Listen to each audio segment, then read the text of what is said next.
walls down my soul. Save my life, give me time. Say walls down my soul. It's alright, I'ma fight. Go ahead, give me all your fight. It's all I need. I just wanna feel your light.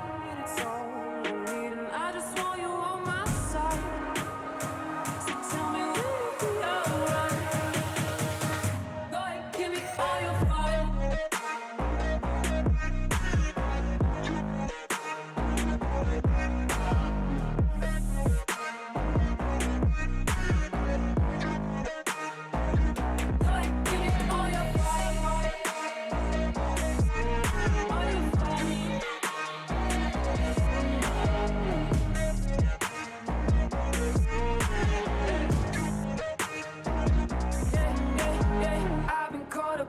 Like don't speak my mind enough. I'm trying pushing on me, boundaries break like all the time. Yeah, I just gotta hold on, common ground, stand on. You push me in this friction. Just go ahead, give me all your fight. It's all I need. I just wanna feel your love. It's all I need. And I just want you on my side. So tell me, will you be alright? Walls down my soul.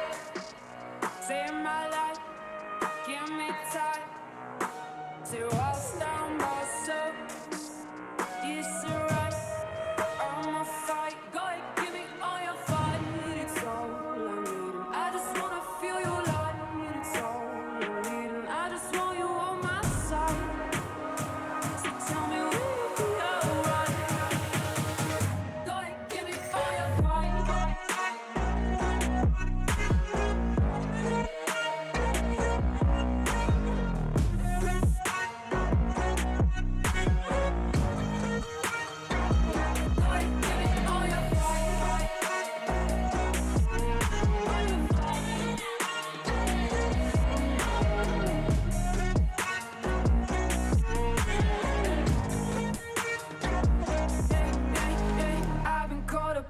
Like don't speak my mind enough. I'm trying to keep pushing on me, boundaries break like all the time. Yeah, I just gotta hold on, common ground to stand on. You push me in this friction. Just go ahead, give me all your fight.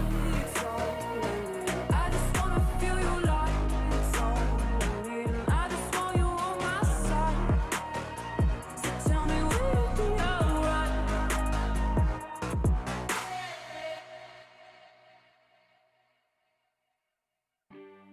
Did you ever wonder why we fell apart? We kept them waiting for second chances, but there's a reason that I can't get over it. And did you ever wonder how to play the part? Well, what I'm looking for was never casual. 'Cause you're a part of me, I can't move on from it. You and I can't get over it. You and I, all this love ain't make-believe. Well, maybe there's a reason, but don't you hide the love that you're feeling on the inside. For you and I.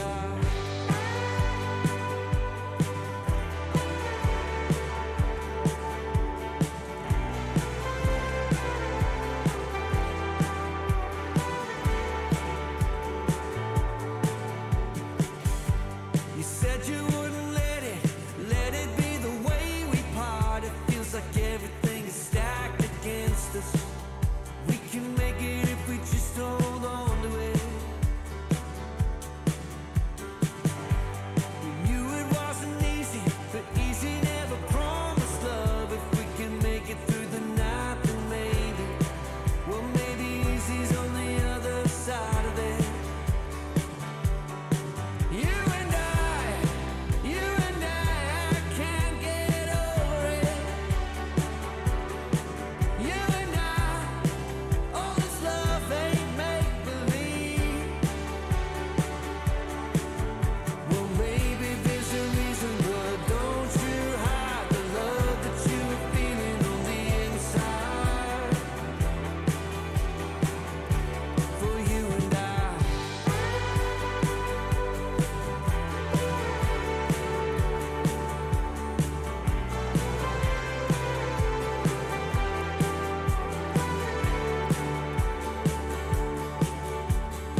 change my mind, and all I want is for the very first time to fall in love with a beautiful girl.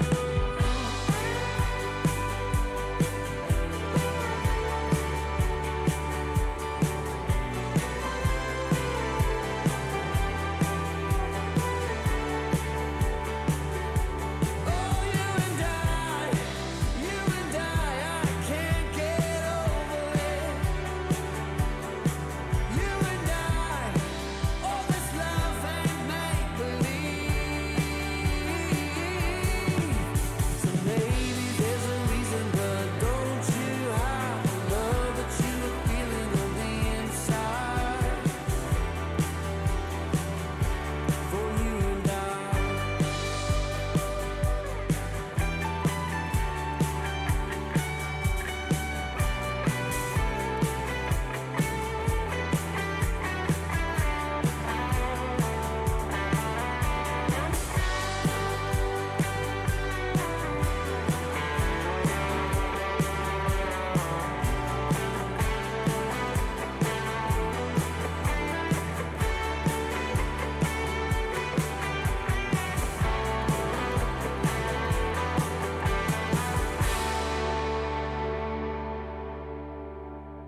Freak Up Studio, live.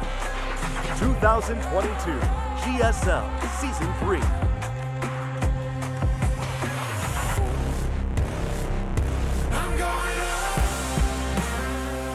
What's up, everybody? Welcome to the round of 10, Group B, day 1 of Group B, day 2 of the round of 10, however we want to say that, of the GSL. Code S, Artosis is back, and he is not That's old going away. news. I've been back since Monday. That's right. He's still back. Still back. And we had a pretty exciting group, a lot of surprising results over on Monday in Group A. And we're going to see what happens here in Group B. 3 Terrans today. Yeah, very Terran heavy, no doubt about that. Group A was awesome. It was great to see that Chadley Gumiho just killed people with battle cruisers and stuff, man. Like, just not playing like anyone else. That's what I'm going to start telling people. Don't play like Maru, play like Gumiho. Just play like Gumiho. Yeah. A lot of cool BC plays. Again, with Gumiho playing as well as he is, seems like it's fairly likely he might be advancing, but bringing a very different style of play here from Terran. Yeah, really exciting stuff. And, I mean, obviously a lot of Terrans playing here tonight and very different styles with them as well. I would say, of course, ByuN, like, way out there on the side, right? Like, how is he going to end up playing tonight?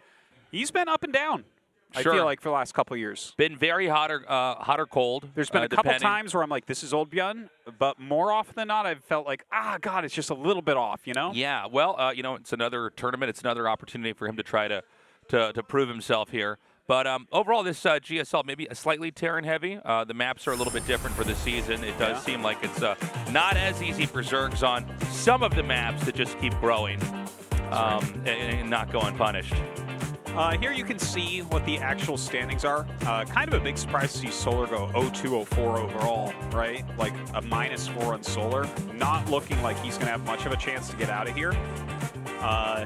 And that's kind of wild because I feel like he has been playing very, very well lately. So unfortunate to see. Yeah, a lot of surprises in this group. I didn't think it was an easy group to call. But yeah, I mean, a lot of big plot twists and development over there. So here's our lineup, as you can see here for Group B for the first day. And again, just like in day 1 of Group A, we're going to get an idea of where this group's going, but we won't be able to confirm who's going to be eliminated and who's going to move on. Yeah. I mean, for looking at this group, it seems like impossible for Maru not to make it through. He is just in such ridiculously good shape. I'm excited to see how Creator plays today, to be honest. Yeah, in some ways, I'm most interested in seeing how Creator's going to do. He's my favorite story in StarCraft 2 right now, to be honest. Me too. I'm very much enjoying watching his transformation. And every player in Group B has had experience playing in GSL finals before. And especially the 3 Terrans in this group have been champions in GSL during the Legacy of the Void period. All right, we're going to have an interview with the 5 players before they dive into the match. Hello. Hello. So Maru has been teamed with all the 4 players before. They're all his former teammates. So on your right, Maru, are former junior teammates, and on the left are Team MV and Prime teammates. So who do you think is more comfortable to play against? I think junior members are more comfortable to play against. Alright, just like Group A.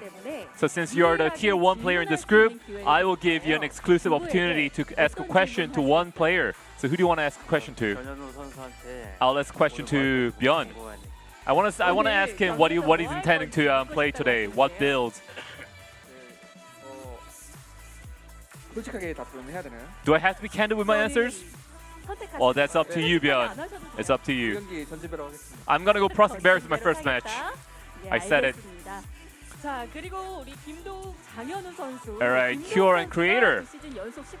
Cure, you made it your second consecutive round of 10. You're gonna be playing against Creator today. What are your chances of beating him today? So last time, you know, I played it ease because I knew I was getting eliminated anyway. But today, since Creator is in good momentum, I view the chance of 50-50. Creator, you're the only Protoss in this group.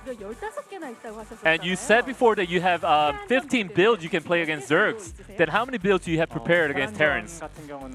Well, against Terrans, I'd say maybe 6 builds. Well, you have 6 builds.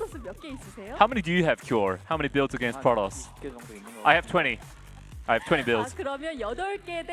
Alright, so it's gonna be 8 builds against 20 builds. I have a feeling 20 builds is gonna win. Alright, let's have an interview with ByuN and DRG. ByuN, after you played Maru in TSL, you're encountering him for the second time now. And at the time in the interview, you mentioned that you didn't lose to him in terms of skills. You're gonna like beat him so bad next time you see him. That's what you said. Is today the day? Well, I actually said that because I didn't think I'd encounter him this quickly. So I'm kind of worried going up against him today. But if I perform like I did in TSL, I think I have a good chance of beating him. And DRG, who eliminated Rainer in the round of 20, you ended up being placed in Group B with 3 Terrans.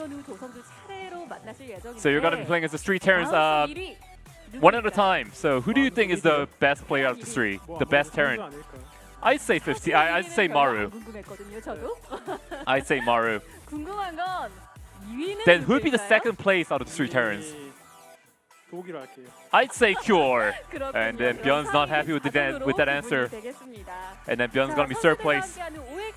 Alright, now we're gonna have an OX quiz. So this segment, the players are gonna put up either an O or an X to show whether they agree or disagree with the question. Alright, here comes the first question. So Maru said in his interview, he hopes that either ByuN or Ryung ends up winning the GSL this season. So if you think that's true, put up an O. If you think that's false, put up an X. Okay, I see 2 O's and 3 X's. So ByuN, why did you put up an X? Do you think that's a lie? You know, I think it's a blatant lie. I don't think it's possible that I win the GSL. I think it's just Maru advice at me. Oh, Maru, you put up an O. Were you candid with your answer? Yes, I was. You know, I was being honest. I hope ByuN wins the GSL this season. Alright, here comes the second question. So Cure actually said, the reason why there are so many Terran players in the round of 10 is because the Terrans put in a lot of effort, they practice a lot. Meanwhile, the other races are very complacent, they're lazy. So if you agree, put up an O. If you don't, put up an X, please. Alright, so DRG Creator do not agree with the statement that they're the Zerg and the Protoss. So Creator, why can't you disagree with that? I mean, all the players are trying equally hard. I think the Terran players are really good right now. I think the maps are advantageous to them. Then ByuN, what about you? Alright, DRG, you put up an X. What is that? I mean, in the season where there were many Zergs, you know, we didn't really get any credit, but now that the Terrans are in the round 10, they're getting a lot of credit. I think this is just like ridiculous. Alright, before we wrap up the interview, let's hear the players' resolutions going to today's match. Maru, I'll try to get 1 win today. Then Cure, what about you? So in the round of 10 last season, I was pretty disappointed in myself. And this time, I'm gonna try to keep my composure and try my best. Alright, Creator. Today, I'm gonna have a lot of fun, and I'm gonna try to play in a calm manner. Then ByuN. So in Season 1, when I made it to round of 10, I showed a pretty disappointing performance. And this time, I want to at least gain 1 win today. And lastly, DRG. I just want to advance to round of 4 immediately. And that was the interview with the Group B players. How will they perform in tonight's match? Let's take a look at the match sequence. Thank you, Andy. All right, guys, we've done the interview. Now we're going to be hopping into our games. And this is going to be fun, man. I'm very curious to see how, like we were talking about before the interview started, how Creator's going to perform. This is a guy that got to a GSL finals, was historically not a player that was getting very far, was always in basically the lowest possible tier we'd have of GSL. We've had different sized GSLs over the years. An emotional guy as well. And then it seems like he figured himself out. But then in Season 2, he got close, but not as close. And he seems like he kind of broke back down into that older version of himself. And so here in Season 3, the question I'm asking myself is which Creator is going to be playing today? Yeah, he's like, I mean, here he is one of the only 2 Protoss to make it into the round of 10 along with Hero. So he's still delivering. He's still playing well. I guess today we're going to really figure that out very quickly because he's playing 2 of the best TVPers in the world in Cure and Maru.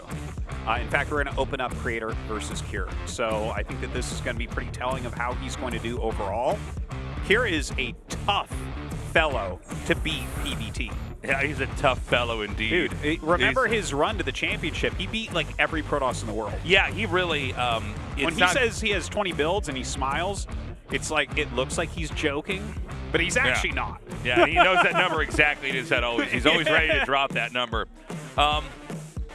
Yeah, let's get into this one and see what Creator's going to do. I do think the Creator's shown a really improved style coming into this, and I think that even in the season that he lost in the last season, he looked very scary.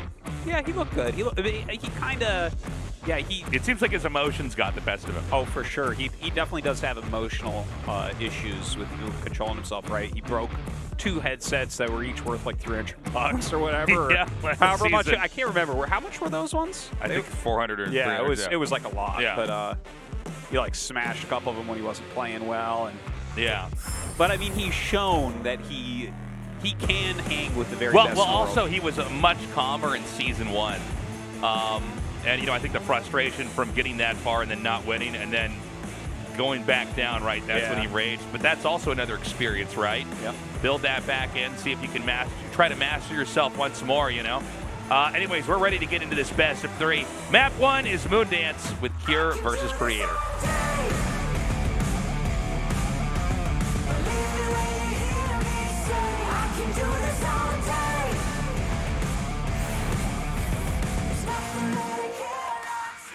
Oh.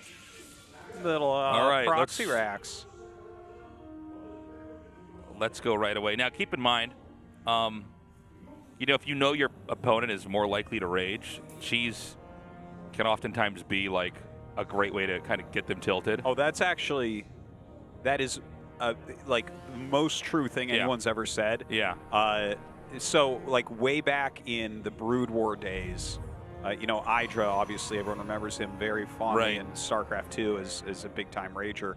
I remember like playing him in a LAN tournament or in tournaments in general, and I would plan out the cheesiest thing I could do in Terran vs. Terran for game 1. Because if you killed him that game, you got him.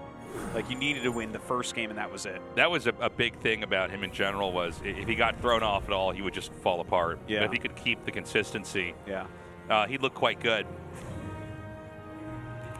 But definitely something to mention about Creator for sure. I like that idea a lot, where you can just throw him off and kind of ruin his mentality from the get-go with that proxy. Now this probe comes in and sees the double gas, so he knows something's up. Now, I like the positioning, by the way, of the barracks. I don't know if that's the place they're necessarily going to look. He puts an eBay here as well. And, with the barracks in the back, you can't also just alternatively expand there, right? Yeah. So it is like a double block. I've never quite casted this game before. Again, this map is fairly new, but it's quite new, I really like the ideas being presented here from Pure. For sure, I like that as well. And the thing is, like, he's scouted, so he's able to do things like make this Zealot, and he's going to be able to micro now. He knows where the barracks is as well, as that Reaper comes in. Wow, he insta-loses a probe, and then the Zealot clicked incorrectly there. Okay, he's actually not playing that well. Like, to be perfectly honest, like, for instance, this exact same situation, we've seen this situation for every Protoss a bunch of times. If you take a world top Protoss, like, I know Trap is retired right now, but to use him as an example, Trap would have lost 1 probe here. Yeah, That is a lot to lose, That's man. insanely much, especially when you opened with a Zealot. Yeah. You opened with a Zealot. You opened with that, so they have to micro against it. But like, he did not pull the probes well. He was not microing well. And look, I mean, I know he can chrono boost out more probes and get back into the game, but we don't see people take a black eye like that early in this matchup, basically ever. Yeah. I mean, 4 is too many. 2, I'm going to give it to you if it's 2, but 4 is too many.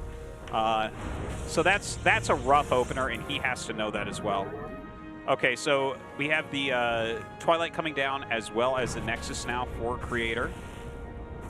And obviously, Command Center over there for Cure. Starport is on the way. Second barracks there in that main. And I think already, Cure has done a good job. You don't have to get massive damage with a build like this, but that's very good solid damage. Okay, the Stalker continuing to pursue the barracks back here. This is eventually going to get into the red. I don't think there's any way that he can. It's a long time going, man, getting all that damage. Yeah. He's going to get a crick in his neck looking up into the sky for that long.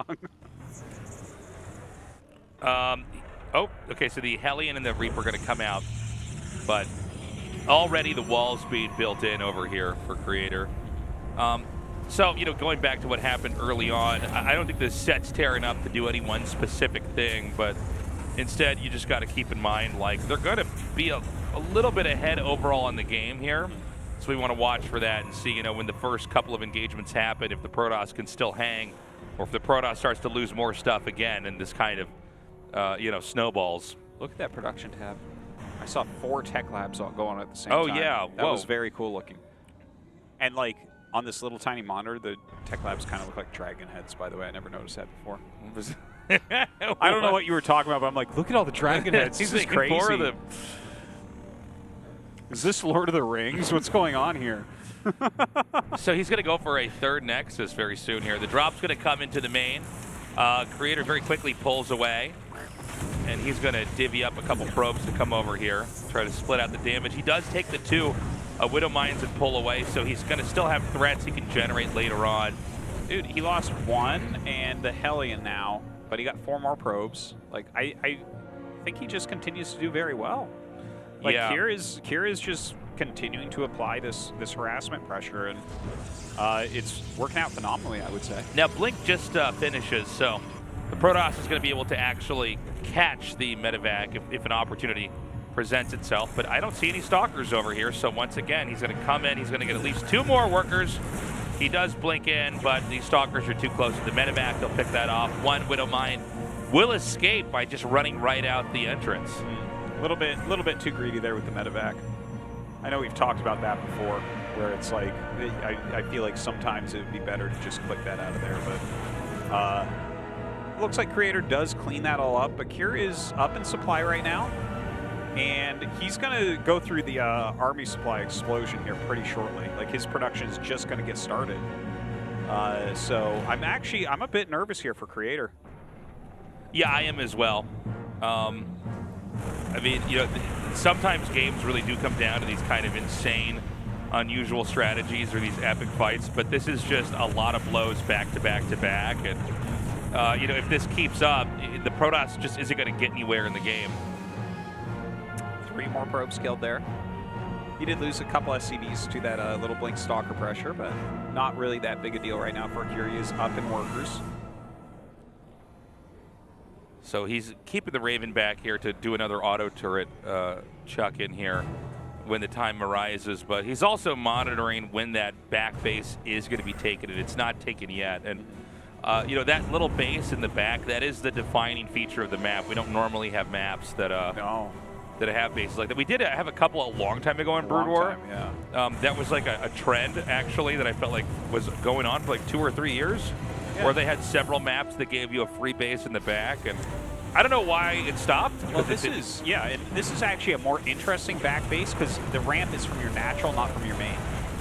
We've never had a map like that professionally in Brood War, and I don't believe we've ever had a map professionally like that in StarCraft 2 No, either. we've never had a map quite like this. So it's very fresh. Cheers to the map maker. I really like it. Very fresh. And this is one of these things where not about like, oh, let's make rocks on this part of the map or sensor towers here. It really changes the rhythm a game can have. But hold up a second. We got another big drop coming in here over in the main. Oh man, takes out the shield battery in a matter of seconds. Oh my God, he's gonna deny side storm. Oh dude. Oh, that's like the most important. Oh my God. It was 5 seconds out from finishing. Yeah. And so he's got these Templars dead, just man. can't do anything. Yeah, this is bad. It's 70 supply to 118. It's not even close. More gates coming in. He has charge halfway done. He's making an immortal. I think from here, Creator, like, I would say he should go all in, but look at the army supply difference. Without splash damage, you literally have no chance of killing Kier's army. Yeah, this is rough. And I think with this push coming out here, it's going to be almost exactly impossible with the storm this far out to deal with this, The side storm is really what allows you to take on clumped up groups of Terran units. And the fact that he got in there and then denied that with 5 seconds before it was going to finish is kind of crazy. So, I mean, let's see what Creator can do here. Dude, he just got monster punched to the moon. Yeah. Like, this was a clear, like one-sided game. Yeah. Man. No, I mean, this is, it's crazy how dominant Kier was. But again, you get a lead in the first, minute of the game and can continue to carry that. Now, there is a big counter coming here, but I think, the Terran should, if he's watching, he should have defense to try to deal with this. Yeah, nice little blink forward. He does have the double immortal, so it's like, it looks kind of scary, but the thing is, this army will kill Kier, and Kier is going to be able to make enough units to kill off this attack. Right? Yeah, like and he's there's still no mining real here chance as of him well. losing. That back base is up. And even if this, for some reason, was becoming too strong, you could just pick up with your medevacs and send everything else that's attacking back here. Yeah, that's right. Flip stuff off. So we're going to see in a second here, Creator tap out. And look, man, it's been started, right? He did, have a very frustrating loss. Let's see how Creator handles himself after this game, and if he can kind of keep that that calm, that equanimity, or if it's going to tilt him. All right, definitely a little bit upset there. Didn't slam the headset as hard as I thought he might. We both turned our chairs around really fast to see. Yeah. Okay, so, look, it was a very good starting opening for Kier. He made the opportunity for himself, and then he got 4 workers, which is, I think, more than we were all expecting. So, look, I don't think that's necessarily what other games from Kier are going to look like in the matchup. I'm sorry, Creator from the matchup. But let's see what else Kier can do. I mean, Creator never got to really bring the game to where he wanted it to be because he just kept getting jabbed over and over and over again. Yeah, that's rough. That was his map choice as well. He is clearly unhappy with what has occurred here. But I hope he can center himself because I don't want to see him just get bashed today. Like, if he just goes 0-4, man, that's just, like, really sad. Oh, yeah. It's like, wait, Creator, we thought you were like a GSL Finals guy now, but well, that's the thing, right? Is that going to be? Is that going to be the exception to his career? Yeah, is that going to be the farthest he's gone? Once every 10 years, he gets to the finals of a tournament and loses. Yeah. So far, that's the pattern. That's as far as we've seen so far. Tropical Sacrifice is going to be our second map here. As Kier versus Creator continues on. Right now, Kier with a 1-0 lead here, as we're just getting started in day 1 of Group B here in the round of 10. Like they blows into his earbuds before he puts them in. Do you do that, Tasteless? I don't. I only do that to Nintendo cartridges. I started doing that to my USBs now when I plug them into my computer. Okay, our map is loading up. Again, best of 3 here between Kier and Creator. Right now, Kier with that 1-0 lead. Let's go into game number 2. I can do this all day. Believe me when you hear me say I can do this all day.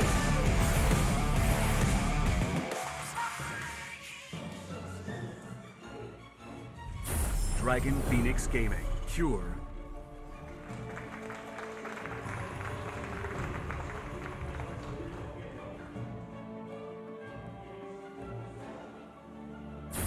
Team NV Creator.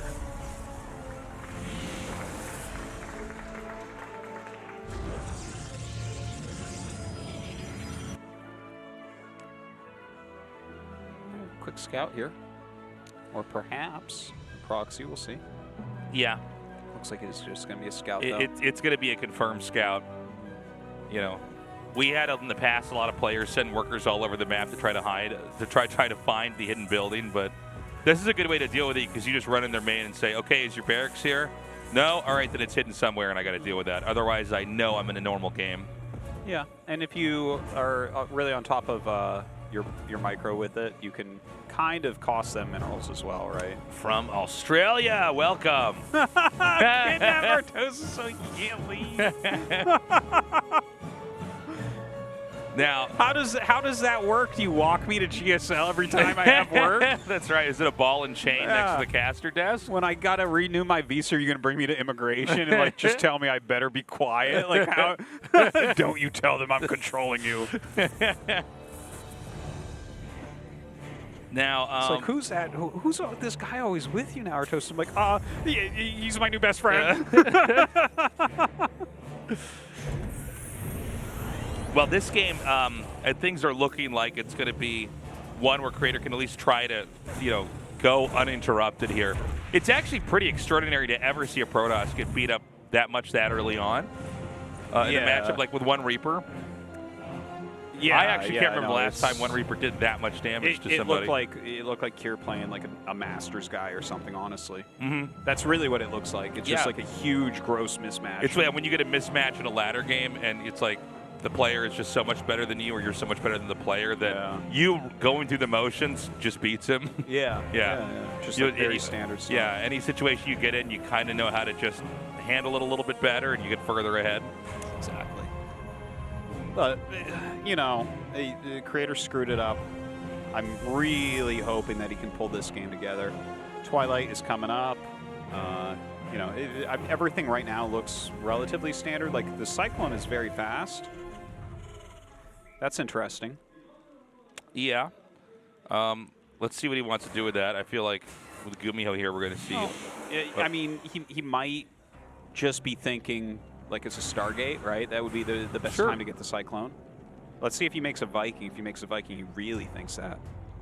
But Blink is going to be a great counter to that if that's the case. And, this could just be the kind of conservative Blink build that we've seen so many times before in the matchup. There's a couple different versions of this. Some are more aggressive than others. And on the very opposite end of that spectrum, are very passive Blink builds that are very economy-focused. But this appears to be Creator just wanting to play kind of the modern PvT control style. Mm-hmm.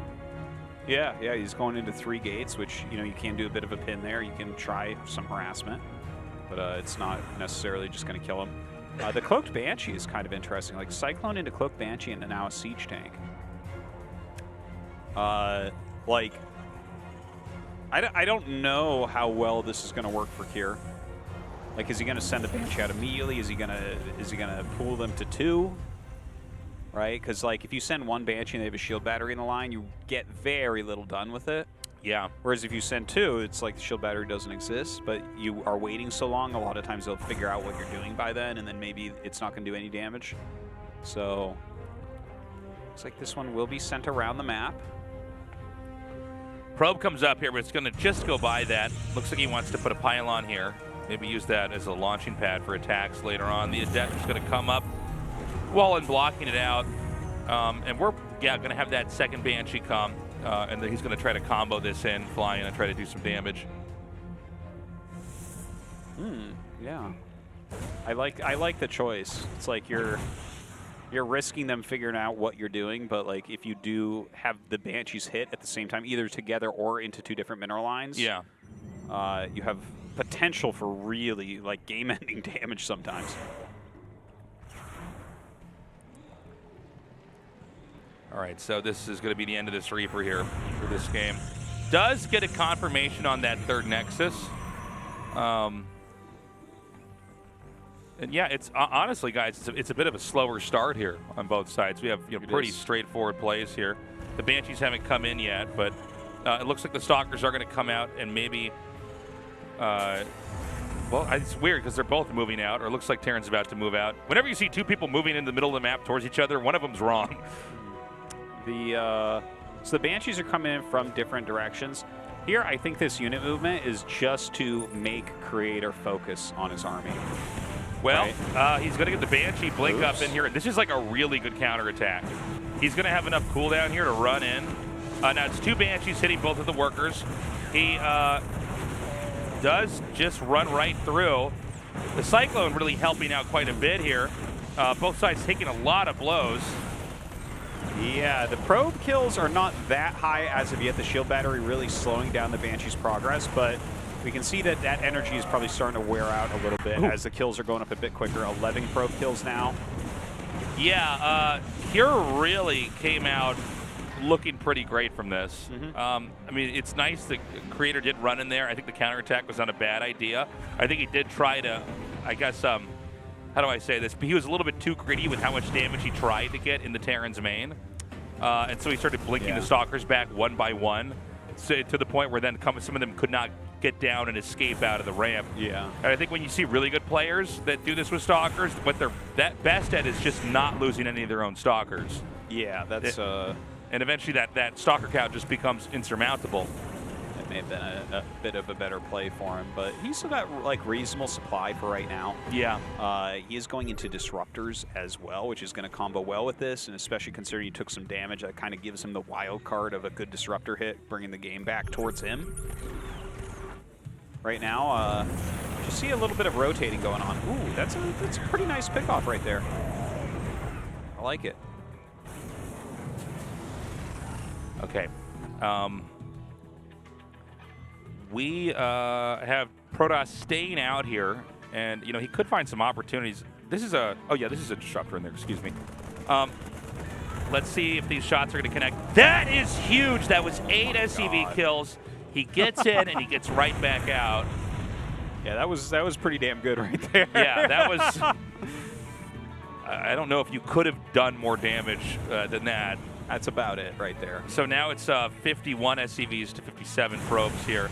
The push is going to come. There should be another opportunity for him with the Disruptor. Yeah, okay. This type of play is so awesome to try to come in from the side with a Disruptor hit.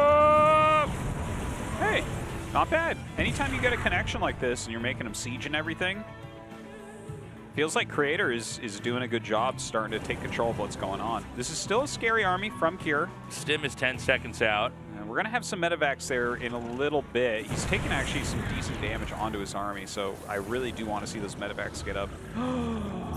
Oh my God. That's it. There's no more infantry here.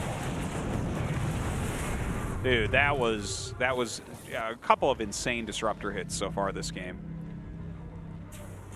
And, Terran definitely has to retreat here. He's barely going to get back home in time. Is there enough here for Protoss to take this fight? You want to be careful not to overextend here. He's committing. Disruptor shot coming out. It gets on those SCVs. Oh, my God. A really good hit once again. Here comes another. No medevacs to help him pick up or anything. Okay, here. This was like kind of a clunky fight on both sides. Got a little scrappy back there. I like it for Creator, though. Well, I think Creator's just like getting worlds ahead at the moment. Cure's not dead. He's, he's taken some damage, but he's still got decent workers. 53 workers, that's nothing to scoff at. He's got decent production here as well. But I do think Creator is kind of outdoing him in these battles, even though that last one was not the cleanest fight. Yeah, it was. Okay, my big takeaway is that Cure has to start to handle these Disruptor shots a little bit better, because if they do connect, you get so much more value out of them. I think otherwise he's trading okay. But we're going to go into probably, I think, a pretty long PVT here. I don't think either side can kill each other off just yet. Yeah, certainly not yet. Ghost Academy coming up now for Cure. We have a Colossus out for Creator, going into an Immortal now as well. Yeah, it certainly seems to me that right now Creator's in a good spot. Now, does he want to take a fourth base? Is he going to try to put pressure on? We're putting a lot of Stalkers. Yeah, the Banshee back here to try to draw a few Stalker Warpins, get a couple probes if he can. It's just out of, the workers are just out of range of that battery, so they're not able to fully be covered. But is Creator actually going to try to shove in here? I do wonder, because, you know, if he overextends here, he's going to feed right into the Terran. This is a lot of tanks that are spread out. Yeah, there's a lot of bio there, too. He's actually getting out of position with a big chunk of his bio, though, so that might make it a little bit more easy. He does lead with the Immortal to tank that damage. So odd engage there. Here he comes now, and, I mean, these Disruptor shots again, very nice. Chunk out a decent amount of that infantry. Yeah, he does pull back into an arc, though, dodging the Disruptor shots reasonably well. Bossus already gone. Some decent damage on that entire army as well. Oh my god, he barely dodged that one in time. And he gets the Disruptor, nice. Medevac's very, very low on energy. You can see this army quite bruised, and with this many charge lots coming in, that could be a bit of a problem. Oh, I think he might have enough to topple this position. He's going to take that tank out there from the low ground position. SCVs are being pulled. I just don't see very much to work with. I mean, no siege weapons or anything like that to kind of fire from a distance. So the infantry are going to go for a dive here. He picks up the Immortal. It's not picked off just yet. The SCVs actually did a pretty darn good job tanking there, continuing to chase everything back. His army is at such low health, but he actually gets some good pickoffs. Yeah, it's a lot of like 10% hit point Marauders and Marines that are chasing him back, but there wasn't anything that you could fire back with like a Colossus, so it did manage to chase him all the way to the end. But it seems like Creator is thinking about diving back in once more. He has his 4th base up now and producing quite a few probes, really going to get his economy rolling at this point. Wait, is there just no forge? Yeah, there's no forge. Oh my god. He just started his first forge. I'm actually so glad that you pointed that out. Yeah. In my head, I just imagined the forge was already here the whole time, but you know, that's going to be bad. I mean, where are the Terran upgrades at exactly? 1-1. So this is going to be a problem. I mean, that's part of what's going on here with Cure. Obviously, Disruptors don't really care about upgrades, so at least he's got that going for him. The Disruptor's still going to be very, very powerful, but his upgrades are going to be pretty far behind. Armory is being made, so 2-2 is going to get started for Cure here pretty soon with that second eBay coming up as well. So, I mean, he's continuing to try to fight this as best he can here. Definitely able to isolate these medevacs. Somehow they both get away. I almost can't believe that. Oh my god! Did you see that? That was insane. Oh my god, that was like the last quarter of a millisecond, okay? Yeah. We have to split atoms to measure the amount of time it was until that Disruptor shot killed his entire army. That was a great engage over there. Dude, that I can't even. That was like I just stepped into a pool that was like too cold when I watched that. Okay, that's the same feeling that I just got there. That was crazy. The good news for Creator is that he's got 2 robos, so he can reproduce those disruptors pretty quickly here. But yeah, I mean, you know, +1 attack has only really just started here for Creator. This is tough. Yeah, he's certainly behind in that way. His army supply a bit lower. His economy's really good, though. He's like 70 workers right now. Well, not 70, 69. And like 4 base. He's got the Disruptors. His army comp is like okay. I wouldn't mind seeing him build into like some Colossi here too, maybe. But I mean, if he wants to go pure Disruptor, I can be on board for that, Tasus. Well, he's coming in again. Cure with a very nice dive. And Cure now getting into a position where he's really kind of controlling where the Protoss can go and what he can do. And again, with the superior upgrades here, this is a little bit tough right now for Creator. Creator's going to do a big warp in there, but Cure is hitting from 2 different sides. I mean, this is huge right now. He's going to take out this base. Oh, my God. Oh, my God. Okay, but, you know, Creator is it's getting a little sloppy here. It really is. If he starts to win on one side of the map, he then loses on the other, the Nexus is going to go down. Dude, he might even be able to get this Nexus, too. We might just see Cure win this. Yeah. No, I think he is going to. There's just nothing really left over here for Creator. So that's going to be a really disappointing 0-2. I felt like in the mid game he was doing very well this game, and then I don't know. He kind of was like trying to end it, and it wasn't working out. He didn't really have upgrades. He wasn't really building towards that later game. And Cure just kind of out-microed him, out-macroed him, outplayed him. So that's a strong first win here for Cure, and I wonder if Creator's going to be able to come back later against Maru and put out a good series. Yeah, a pretty impressive play at the end there. I mean, one thing you got to appreciate is how fast this game works, and that if your screen's not at the right place at the right time, you can lose like sometimes 2 or 3 really critical units like those disruptors. And I mean, I think Cure was getting beat up for a lot of the early part of that, but he came in hard there at the end and just took him out. Beautifully done. Guys, short break. Up next, Maru versus ByuN.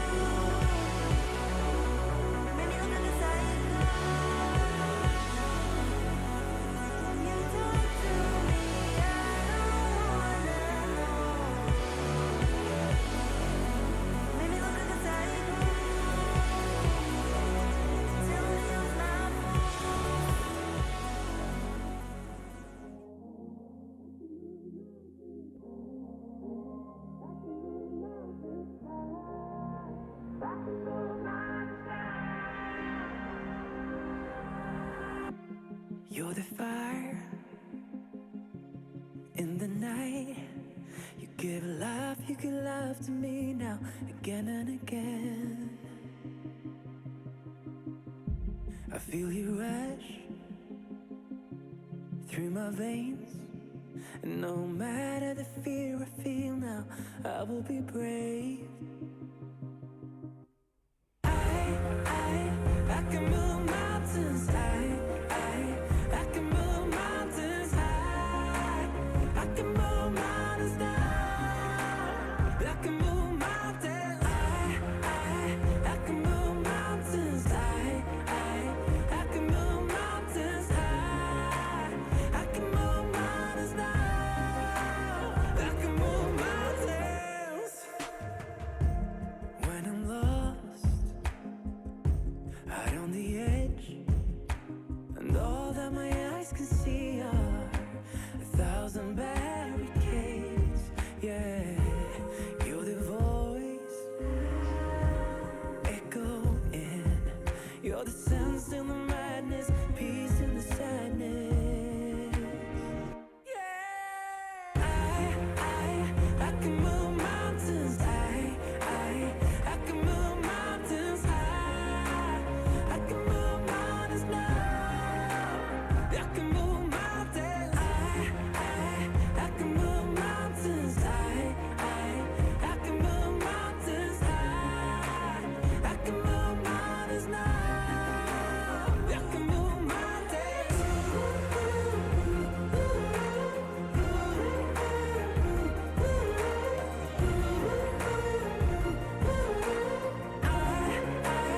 I can move mountains. When I'm with you, no obstacles impossible. The world can change. I can move mountains. I can move mountains high. I can move mountains now. I can move mountains. I can move mountains high. I can move mountains high. I can move mountains now. I can move mountains.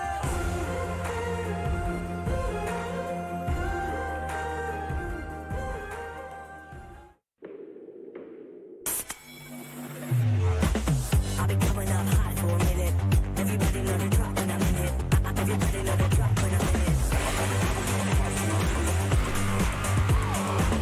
I'll be coming up hot for a minute. 지성세다 제로. 그래 걱정 빼고 고민 빼고 망설임 빼고 This is zero life. 없어도 되는 건 빼고 살. 지성사이다 제로. 상큼함 맥스, 칼로리 X,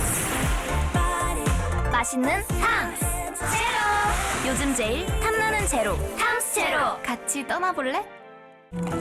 아침엔 라떼 홀릭 점심엔 라떼 홀릭 저녁엔 라떼 홀릭 둥글하게 달콤하게 라떼 홀릭 달달한 충전이 필요할 땐 칸타타 라떼 홀릭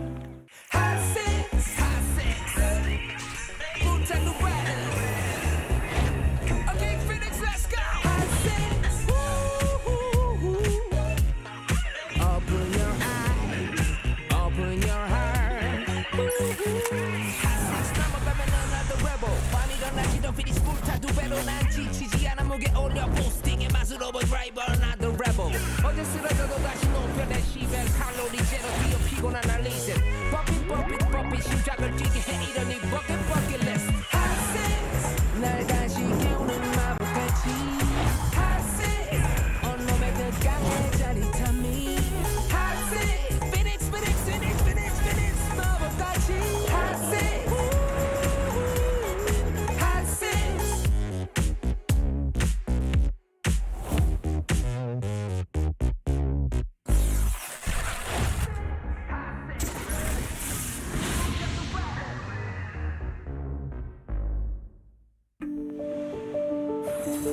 Today's matchup. Maru. Cure.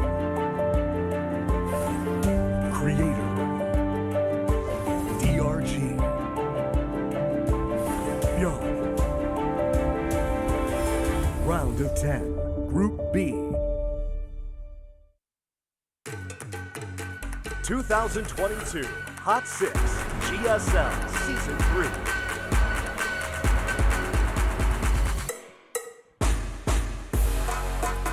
Welcome back, everybody. Hey, you want to know a cool fact? What? That we both, well, I know that you know it, but I'm just for the people watching it. The people that all went, yeah, that are watching at home. That commercial that we play, where we got Psy dancing around, Yeah. and there's like a young Korean DJ. Yeah. It's not a real person, the DJ. What? That's right. Yeah. I just learned this. This Yeah. commercial's been on for so many shows we've done. I didn't know this until someone came in my stream and told me. Yeah, me too. And it's funny because you and I have, on every commercial break, talked so much shit about that DJ. Yeah, we're because like, he's such a we're weirdo. Like, there's Psy something is so trying wrong. so much harder in the music video, Yeah, and it's like, yeah. who's this kid? I don't recognize him. Like, but I don't really Jesus, keep up you with and like I, K-pop. you and I and- trash talked an imaginary drawing That's of right. somebody. Yeah, you and I attacked a not real individual Yeah. and tried to take him down a peg, and he's, yeah. Damn. Well, don't worry. In a couple years when AIs can feel, he'll know what we think. Yeah, we'll be the first people to accost an AI on the internet. All right, guys. So we've got a TVT coming up here now. Do we now? Mm-hmm. All right. It's gonna be- ByuN versus Maru. Uh-huh. Couple of champions going at it. Couple of champions. Couple of champions, Tasteless. Look at these two champs duking it out. Yeah, that's pretty crazy. It's going to be Data C, Inside and Out, and Waterfall for our 3 maps. I'm worried this could be a 2-0. Yeah. ByuN is good, but it's hard for me to imagine ByuN beating Maru like in a mirror matchup like this. Yeah, Maru's TVT, I feel like, has always been ByuN's weakness, too. Yeah, I agree. All right, guys, game 1's ready. Let's go.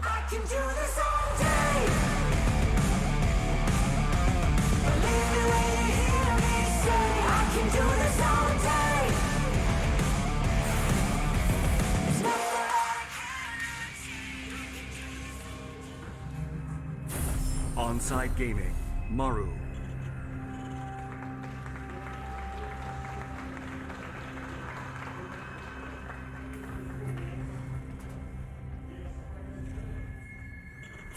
Shopify Rebellion.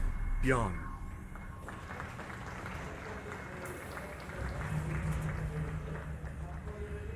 Yeah, to what you were saying, I do feel like this has been ByuN's weakest matchup, and when he wins, it really is because he's just microing so well and he's so fast. But Yeah. I think the problem for ByuN is, he's always been very heavy on like control and engaging. But Maru is like such a complete package here. From Sweden, welcome. Such a big audience here today. Girls want to have fun. Boys want to have ByuN. Oh, I'm glad you caught it. I almost couldn't read it in time. That's a good one. sign. I love it. You guys have great signs in the audience today. Girls just want to have fun. Boys just want to have ByuN. So true, too. But yeah, what I was saying is Maru is he just seems like he's so much more the complete package. Like his control's also very good, and I think he doesn't overextend as much as ByuN. Oh, for sure, for sure. Like when you look at like the golden age of Korean Terrans, right? Like the Four Horsemen, ByuN always was the weakest TVT out of the four of them. Right. Like, without any question, he always was. You know, the types of skills he has don't work as well in TVT. Like, you know, he's actually a micro-based player. Like, yeah, a lot of his, well, all of his championships are derived from how good his micromanagement is. And in TVT, that just isn't a thing. It's like, oh, are you going to micro those Marines against the siege tank line? No, you're not. You're not good. Oh, guess what? His Marines have the same range as your Marines, so you can't kite them. Yeah. You know, there's like, basically he's nullified in a lot of ways. So while he has like these strengths that the other players may not in the other matchups, you know, in this matchup, it really kind of shows that his overall style in general just doesn't work as well. Now, that's not to say he's bad at TVT. Well, sometimes he is, but you know, it's also problematic that Maru is, like, at this point, the best at everything. You know? Yeah. Like, it wasn't always the case, but at this point, it's like, yeah, Maru is, like, the best Terran in every regard. He's the god of Terran, yeah. So, in this game, we do have ByuN expanding a little bit more quickly here. But here we have immediately Maru coming in here and engaging with these Reapers. The second Reaper's going to come up here. He can chase down that one. And he gets a kill on it, too. The CC delayed even more. Damn. That's rough, man. Very slowed down. Hashtag high. I love it. And he's eating an apple. He's destroying that apple. Now, I just want to know if that apple was peeled or he ate all the skin first. I'm impressed either way. Yeah, he's doing to that apple what Maru did to ByuN's command center earlier, man. It was crazy. Look at this interaction. Oh my god. What am I seeing? Well, at least we know what happened here. Maru ate all the skin off of ByuN. It wasn't peeled for him. He had to do it himself. Yeah.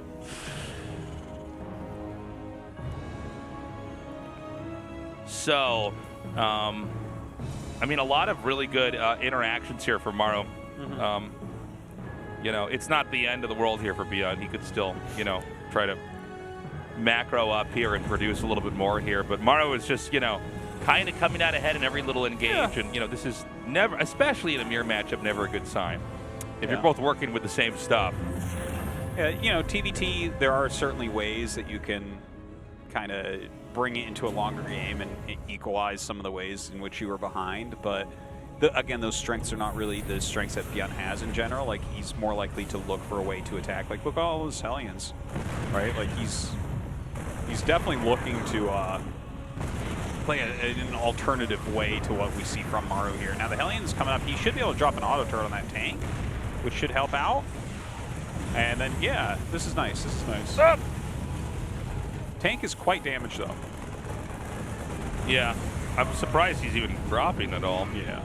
Oh, Cyclone's back. Is he going to get back in this position? Oh, my Dude, God. This is insane. Yeah, and the Hellions have to clear this tank, so they do end up getting it, but the Cyclone is actually, like, a just killer here. Dude. Yeah. Another tank comes out, needs to get that lock on. Oh, no, he locks onto SCV, so the auto lock on kind of screws him up there, or you know, maybe he was planning on running anyways. But does have to get out for now. Another tank's coming. I feel like we never see anybody win with this limited amount of stuff attacking in, but Maru, again, he is trading a little bit more efficiently here. His third command faster as well, which is a bit problematic, I would say. And a nice little auto turret goes down, targeting the SCVs a bit. Gets a couple and an the Raven. Marine. The Raven got killed, right? Yeah. Yeah, okay. 2 Cyclones locked on, I sure as hell hope so. I mean, Ravens are good, but they're not that good. Oh, you know what? I don't know if he's going to push with more, but it would be a pretty good spot if he could try to shell that command center that's making. Maybe force that to cancel. Oh, that would be insane if he got that. Yeah, he's going to get the SCV. Yeah, he'll slow it a little bit. There's 3 Ravens here. Well, that means he should be able to break through this pretty quickly. Oh, Disable goes down the tank. Oh, man, it was late, and he actually loses his Cyclone there.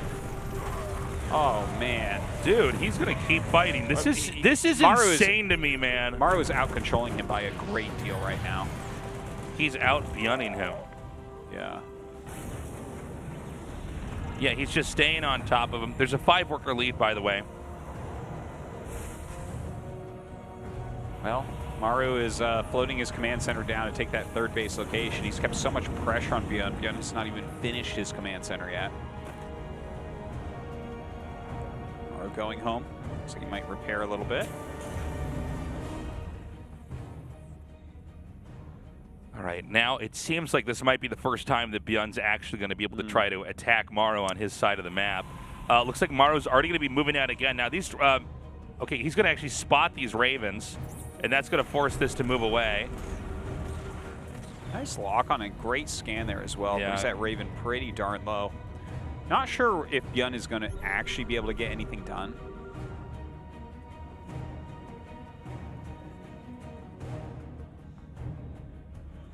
Okay, he's going to be coming back up here. It's interesting to see Maru have this much confidence just continuously trying to come out over and over and over here. He is ahead, though. Look at this. 1-1's going to finish here along with Stim. And there's going to be an opportunity, I think, coming up here for Maru to try to punish ByuN if he takes a 3rd. And he has to take a 3rd, so this kind of, you know, this sets up very nicely for Maru here, who's going to be moving out. Yeah, Maru coming forward now. Take control of this map. We'll see how ByuN's defense is. Maru already with 1-1 done, by the way, and ByuN about halfway there. Like Maru just kind of leading all over the place. Oh man, the auto turrets do come down, but counter auto turrets as well, so Maru does have to pull back. Yeah, now he's going to try to shark around to somewhere else and see what he could possibly find. I don't know that he's going to get in there, though. Yeah, I think ByuN can defend everything.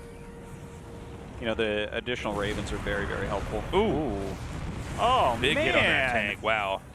He just lost 2 tanks? I think so, yeah. Ooh. Damn, man.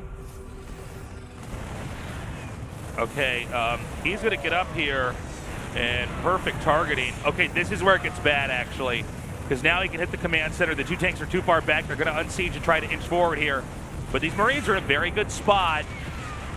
He's continuously using his medevacs to peek in here, and then he has to run back and dodge the shots from the Viking. He forced a lift. A 4th base is being taken not far from 12 o'clock here for Maru. Look at this, and Maru just stims in, does not care, and he is going to be able to break through everything. This game is over. That was a little bit sad in some ways. I think it was pretty epic, man. This whole game was like, in some ways, this was one of the scariest games I've seen Maru play. He was so on top of everything here. Yeah, ByuN was like out microed and out multitasked basically throughout. Yeah. Like, Maru just kind of kept on top of everything. It felt like mechanically ByuN was playing well. Like he actually kept up with his SCV count well. Yeah. Right. Like he was having a good army supply, but like every engage, Maru was doing better in. Dude, that was crazy. Yeah.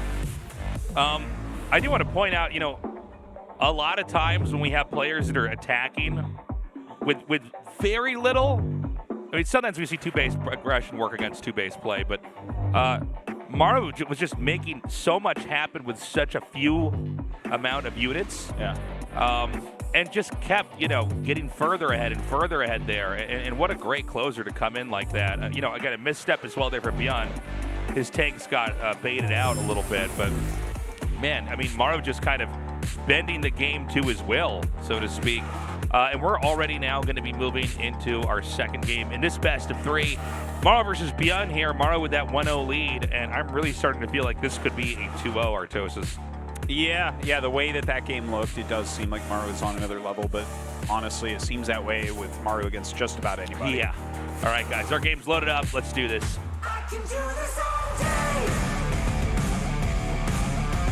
Believe me when you hear me say I can do this all day. It's not like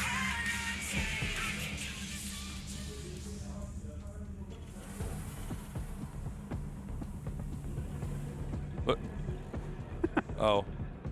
I guess we're having some proxy play. ByuN going to go double proxy Reaper, it looks like. Well, I don't blame him. No. I think if I was him, I would do the same thing. If after that game, I'm like, all right, let's just go for a rush. It's a good opener straight up, you know? Like, everyone mixes this in TBT from time to time. Yeah. And, you know, I do think ByuN, again, with the great control, could come in here and maybe, you know, just kind of do a little judo flip, get a little bit ahead, and then it kind of snowballs and maybe take the game from there. You know? It's definitely possible. Go if Maru. Maru doesn't consistently produce out of that barracks, he's going to be in trouble.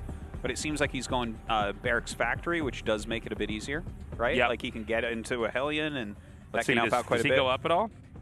Oh, if he did, that would be so big. Nope. But just even having that SCV scout, he's going to get in and figure out what's going on pretty quickly, I think. Mm-hmm.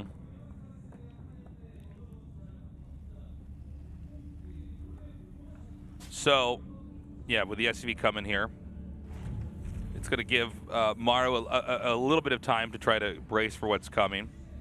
Now, I do want to point out, like, you could see this, and, you know, you're obviously very afraid of proxies, but you still don't know exactly if it's, like, the proxy we're talking about or not. Although, if you had to guess, especially just by the way the series has gone. Yeah, I think the timing of the second gas gives him a very good idea of what's going on. If you're going to go factory right away, the second gas would be done already, I believe. Okay. But yeah, anyways, ByuN pulling up that first Reaper. Okay, Maru he jumps sees down it. and checks. Yeah. Sees one barracks. Okay, so he No, says he knows. He knows. Yeah, if it's one barracks, you don't need to pull SCVs over, right? Right. No, Because you're you're just basically matching. making everything at the So same time. he's going to set up a trap here. Watch carefully. Oh my God! It gets around. Very dangerous stuff right now. Okay, so he drives him back down. Had he handled that just slightly better, he could have gotten us around and forced them back down, and that would be that. Now, remember that the Reapers do regen here. He's pulled the SCVs away. It's 3-2 right now. Yeah, that makes it a little bit more tricky. Oh no, he's going to lose one. Oh no, he didn't? What? That was ByuN's mistake more than Maru being good at micro, I think. Well, he gets one. All the Reapers stay alive for ByuN, I believe. And now that the Hellions are coming out, it's going to be more likely for him to hold. Let's see the Reapers rotating around to hit a different side. Just checking if they're still being made. Yeah, he gets to confirm. He says, okay, you haven't abandoned this yet. Pulls SCVs, but, oh, look, I mean, he's really got the sense here. And, all right, let's see. Oh, he's getting some pretty good hits. Oh, my God, oh, my God, oh, my God. Oh, getting so low, and a Marine pops out. Only one Reaper makes out of the original group. He's going to try to chase it. Can he get it? He does. He gets the kill on that. I think Maru's almost held this. Yeah. The thing is, you know, with the infrastructure for ByuN in the middle of the map, and, you know, he's not into factory tech yet here. Or excuse me, he is, but I mean he's definitely not in a good spot right now. Yeah, I think Maru did a very good job of holding that overall. Yeah. Cyclone coming out here for ByuN, so good defensive measure. See if he wants to use that offensively at all. One barracks being sent in for a scout, other one back home. Yeah, this is pretty much the norm after you're done with the rush. 3 Reapers are going to come up here, but there's going to be too many. Oh, wow. They all get away, though. He's going to come out now and try to see if he can catch those Hellions before they get back home and start to heal. He's not going to get it. No. Okay, so it's 30 workers to 29. Development is going fine right now here for Maru. I like the barracks land here. Just make it a little bit more delayed. Yeah, getting value out of the barracks like this is always good. Hellions disappear, and he saw his starport, right? So I think he knows a drop is coming in. Second Cyclone being made. In fact, is he boosting out with his Cyclone? If he intercepts the dropship, which it doesn't look like he will, that would be huge. But it looks like a little bit of counter pressure coming out of ByuN. Let's see what he can do with this. They're on the same worker count right now. The Cyclones, they have real potential. You have the medevac there to break the lock-on of your opponent's Cyclone as well. Okay, so he's going to come in here with these Hellions. Now, there's a lot of damaged workers in here. coming to fight back up in his own main as well. And the Reapers come down into the natural. They are both taking a lot of shots here. 7 kills on each side, now up to 8. Dude, really well done from ByuN, I have to say. Yeah, it was pretty masterful. Yeah, he's not done yet either. Like, the 2 Cyclones in the medevac are basically the strongest thing on the map right now. Well, one now, but... And these Reapers have done so much damage as well. Yeah, I mean, ByuN's really taken what I think was a tough position and now come out pretty fairly ahead here. I mean, it's 15 worker kills. The double Cyclone drop is really, really cool because you don't have to push into anything. You can just kind of like jump over all the walls, fly right into the main base. Yeah. Your opponent is playing with like Hellion, Marine, Reaper-ish type early game to try to hold off the Reapers as well. And to draw everything up and to hit the natural with those 3 Reapers, that was the real difference maker there, I think. It was pretty impressive. And I like this game for ByuN. Even some more damage comes in here as the Banshee's going to come through. And, you know, this is a very low worker count here, even going for the tank now.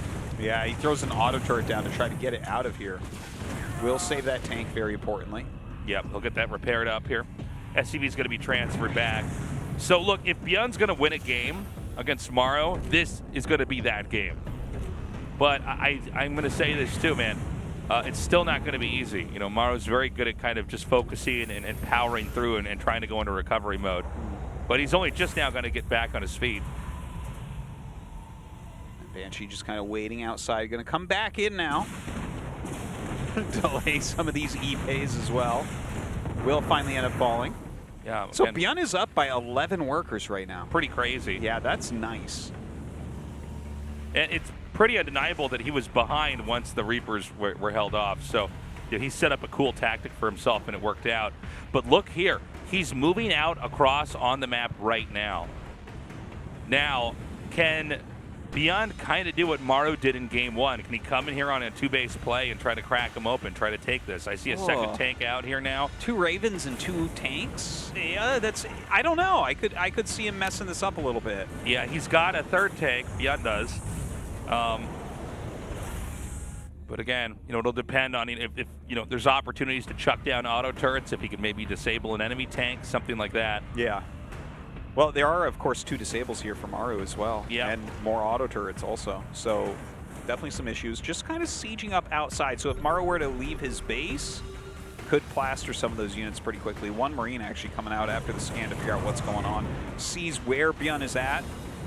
Gonna have a better idea now of what ByuN is planning. Oh, actually within range of that gas. Yeah, well, nice. this is actually a great play to get rid of the gas. You know, you're both on 2 bases, although it looks like a 3rd just now is going to finish over here for ByuN. But, you know, anything that you can do to delay their income, and getting rid of these gases is huge, right? That's going to be less tanks, less upgrades, all that. The 2nd gas, I'm not sure he'll get it. By the way, the 2 Ravens of Maru have gone across the map for their own harassment. Let's see what they can get done. They have a lot of energy for auto turrets. But look at this, the Stim Marines come in immediately. Oh my God, and the Vikings come too. He tries to target them down a little bit. I guess he'll be able to force them back, but that was a great defense there from ByuN. Yeah, he handled it very well. He instantly stopped that. And suddenly now we're down a Raven and basically all the Raven energy gone. Okay, so looks like Maru wants to try to come out here. His 1-1's going to finish in a second. So ByuN does have the slightest edge here in that upgrade. Although he has not started 2-2 just yet. It could be a bit of an anti-timing here. He's going to come in now. And disables on the tanks. Marines coming forward. And, I mean, Maru just, wow, with a great performance there, takes that out. But another wave is going to come out here now. And ByuN is mining from his 3rd base with a considerable amount of SCVs. Yeah, he's looking good. So even though he lost that group, and it seems like Maru took like a really fantastic engagement, Maru hasn't caught all the way up yet, I would say. Yeah, but Maru does have a superior tank count, which can be you know, one of the most important things to watch as a game like this goes on. Yeah, they are definitely the best scaling stuff that you can get other than Vikings. Which, you know, he has as well, whereas ByuN is more on Marine tank right now. But that's very normal for ByuN, right? Like, he really does like to play more Marine tank heavy, more medevac heavy, that type of thing. Right. you know, maybe try to boost into your main if there's an open spot, you get a drop off. But that does make me worry for him too, right? Like you can see that Maru is focusing right now on getting some more Vikings out for that air control, for that longer term play. Well, you know, I got to put ByuN a couple percentage points ahead here, but I think Maru's playing a pretty good game from behind, a good game of trying to catch up, so to speak. Yeah, he's doing a lot of good things, but ByuN does have a bit of an advantage. Sure. And ByuN is taking that 4th base on location. Love to see it.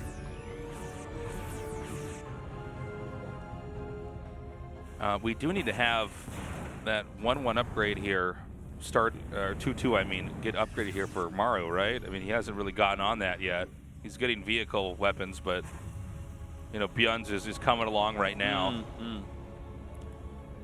Is he going to go like mech or something? Yeah, like, I see another factory making here. Maybe we need the observer to actually go. A second fact doesn't really point towards that. Okay, he starts his +2 finally. Okay, there we go. All right. Because, yeah, that was a little bit fishy that he was not, because he has the armory clearly.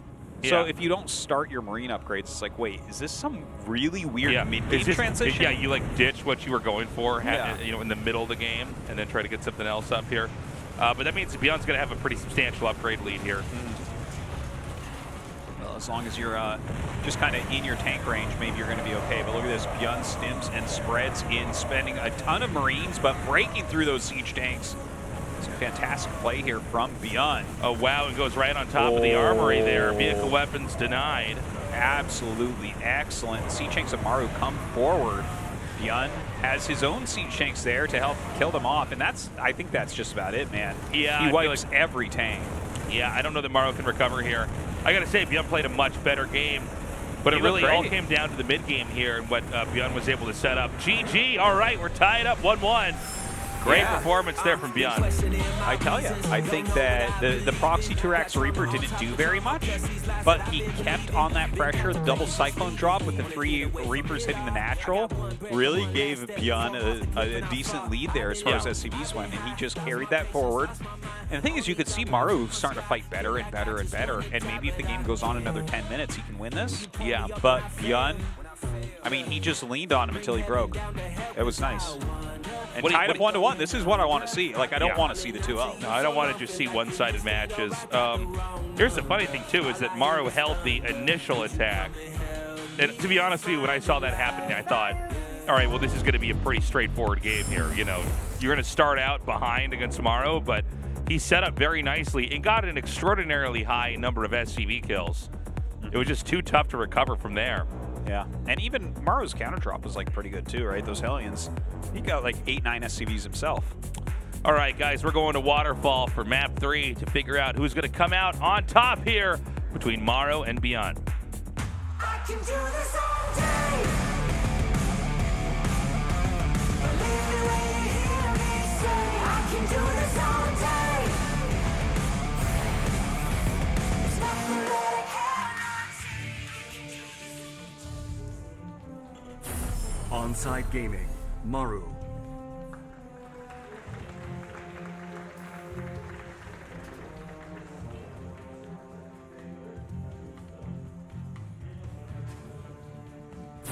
Shopify Rebellion, ByuN. Got some big ByuN fans out there. Yeah, a lot of ByuN fans here in the audience. It's a big cheer for him. He really is one of the most beloved players of all time. Oh, yeah. In fact, he might be the most beloved player of all time. He is the anime protagonist of the GSL. For sure. So this game, no proxy rush here for ByuN. He's getting 2 gases on 1 base. Maru also getting 2 gases on 1 base. Yeah, we'll see if this is just like a Hellion Reaper type of thing. Don't want to go Maru further than that. Zelnaga, that's a good question.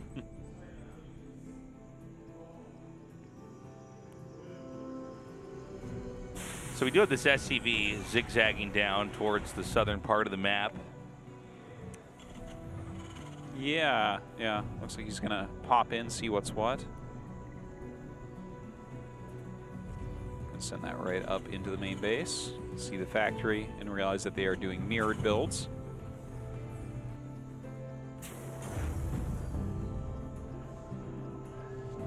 So we need to see where there is going to be a branch here. Both sides teching up rapidly. But usually if you're both doing builds like this, it's hard for either side to really engage with the other. There's no incentive if you're both doing exactly the same thing for you to try to attack them. Because by the time you get there, they should have like 1 or 2 units extra just because they're closer to the structures that spawn their units. Yeah, I gotta say, I like the little adjustment from Maru instead of getting a second Reaper, because he actually scouted and saw what ByuN is doing, which ByuN did not do. Yeah. Maru gets the reactor much faster. Very Look at cool. this, the reactor's gonna finish up. And yeah, that's just very nice. He's just gonna be able to outproduce slightly now. Starboard comes down here. I'm imagining, yeah, there it is. We see it from Maru as well. Yeah. I gotta mention it again, right? Because you see how he's going Reactor Reaper now? Like, this is a beautiful example of scouting versus not scouting. Like, Maru sends that SCV, does lose a little bit of mining time, but then he utilizes that information for this one way to get a small edge. I love it. It's very clean, very straightforward what's going on with it. And we'll see if he's able to make those do anything for him. Right. Just because you make the Reapers, of course, doesn't mean you're going to get a great engagement or kill extra units with them, but we'll see. All right, Siege Tank coming up for Maru. And there's the medevac. And again, the question is, can he try to find any opportunities with that here? Tech Lab's going to be started in ByuN's base, just north of the command center. And here comes Maru with the 1 Hellion, the 3 Reapers. There's a Widow Mine right up here by the entrance, so he's got to be careful. It's positioned in a way where he might not see it as he tries to edge in. And a drop's going to head out here northbound from ByuN to try to find some extra damage. Do we have anything that can catch that drop? Because it feels like we're seeing everything that Maru has leave his base. Yeah. So he could have a naked main base and a naked expansion where the Marines just come in there and pound whatever they encounter. Well, he has a Cyclone and a couple Marines about to pop, but yeah, this army can kind of fight against that pretty well. Well, hold on a second. Okay, this is actually kind of base trade-ish, man. A little bit. They're definitely going to deal some damage to each other. All right, waits for him to come up the ramp. Great pickup there from ByuN. Very, very good micro. The Cyclone being pulled back, but it's like a bunch of small units. That's not what he wants to fight against with that. Tank is going to come up towards the ramp. I don't see anything to really defend, just a Cyclone in the back. Siege Tank sieged up over here.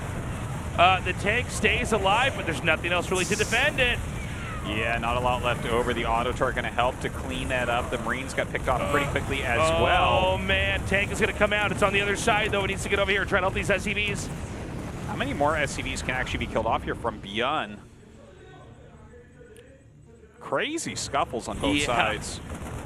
We don't have this happen very often where they're both on, hitting each other at the same time this early on. Can certainly happen with in a very longer different game. unit sets, too. Yeah. Oh, there's still this Marine Wait, here. that Marine is still alive? Are you kidding me? That was the one Marine that was left over, and now suddenly he has killed like 5 extra SCVs.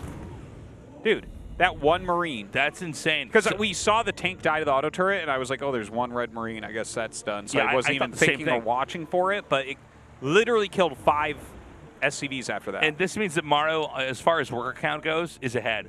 That's silly. Wild. Imagine one unit doing that much. It's so crazy. He's repairing the Marine. It's the craziest thing I've ever seen.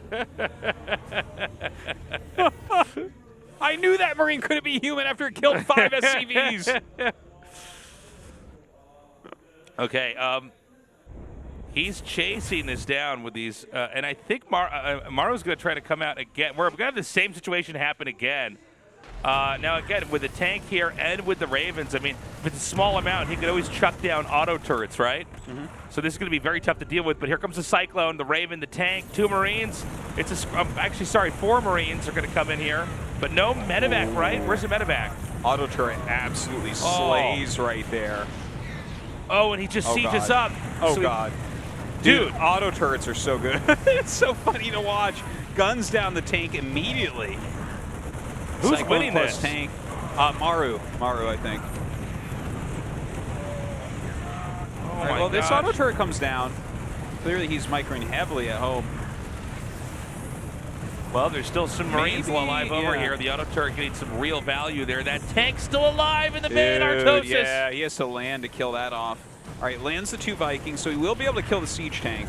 And then another tank does pop out, so it seems like Maru will be able to clear this up. He's up 7 workers after all that. Yeah. A Look at third base has landed here, too. On location. Dude, this is yeah. a crazy game. It really is. And it's funny because they both attacked into each other and then had to defend with whatever's coming out of the production facilities. Yeah. Man. Okay, ByuN, I think, has to attack. I think this is his only option. He has to get across the map and deal some damage because he's going to be down 7 workers and a command center on location mining, right? So if he can't make something happen, you're not going to come back in a longer game. You're like Maru is going to fly ahead. Way bigger economy. Yeah, especially with that third CC as it is here. He's got Vikings roaming here because he's hoping he can maybe catch a set of medevacs coming out. You know, 1 or 2 medevacs flying across the... And here we go. All right, catches a Viking and actually kills it, but loses... Okay, loses one of his own. Bit of a trade there. I'm sorry, does ByuN actually know about this third? That's just I out don't here? think so. I don't think he does. Yeah, my guess is the no. He may have flown over it, though, with one of the medevacs. I actually did not see. It was like so... No, he actually came in from the far right now that I'm thinking about it. I remember now. So, yeah, I think he just straight up doesn't know about that third CC. Well, because I think if he does, like, you have to move dude, out. Like, the choice is moving made for it. you. Oh, that's funny. Yeah, what's the deal with that? He's just going to hide it. Damn, that's some real awareness from Maru. Yeah, that's wild that too. Is you know, real I awareness. was about to mention that he didn't have any SCVs there, but I wonder what the rationale is. I think he's hiding Oh, it just because he thinks like ByuN will check the third, but not this space over here, maybe. Oh well, now ByuN walks like the long way to the third base, so sees it. That's funny. Yeah, and again, if he can get those Vikings over there to try to hit that on the side, he could take the command center out. Okay, ByuN. I think, you know, he definitely came in and attacked quickly enough. He's got huge air dominance. The Ravens have good energy as well. Oh my god. Tasteless. Is ByuN going to kill Maru? Dude, I think he might. Didn't ByuN say he was going to kill Maru? Yeah, we thought he was lying, Artosis. Dude, well, who would ever believe that? That is insane. Definitely looks very favored right now. Look at that. The auto turret goes down, kills another Maru tank. This is so much. Tasteless. Yeah, dude, ByuN is doing it. Even pulls back up at the last second there, keeping those 2 Vikings alive. A scan here, and now Maru sees that ByuN has a third CC of his own and will be mining from that base momentarily. Catching the Vikings on the way back. Oh, but not really getting the kills that he's looking for here. Liberator gets that last kill. All right, 1-1 finishes here for Maru, but a kind of an inconvenient moment here. And ByuN's going to come attack out again. Now, the gases are in the back for this position, so it's hard. You can't you know, get to an edge and then try to shell that. So the best he can try to get is probably the command center itself. Big disables on that. Oh, I love the Liberator setup there as well. Really nice location. Getting one of those mineral patches, or 2 of them maybe. Dude, I think ByuN's going to just close this out. He's going to get that tank. Oh, just barely not, actually. Wow. The SCVs are going to repair it. Yeah, I still think nice. he can get it. Yeah, should be able to blow it up now. How insane is this? Maru loses this first best of 3 in Group B. Definitely not what I was expecting. And, you know, we were even talking about it before where ByuN generally has a harder time, but he did a great job just continually applying the pressure. Played very, very well. I love to see it. Like, as much as I'm a fan of Maru being the greatest Terran ever, like, if ByuN can come back to, like, full form and challenge him, GSL gets a lot more interesting. I think. Yeah. No, I want a variety of different players who are going to be on top. This was sick play, man. Yeah. Well, it's not over. Like, Maru's actually doing a lot of counter damage. Look how many SCVs he's getting. I think that eventually, though, these Marines kill the entire base? Yeah, I think so, too. No, I think with the medevac gone, eventually the SCVs can come over there and take it out. Say what, Tasteless? Well. Oh, my God. 36 SCVs now. You know He's what still this must be chasing like as ByuN?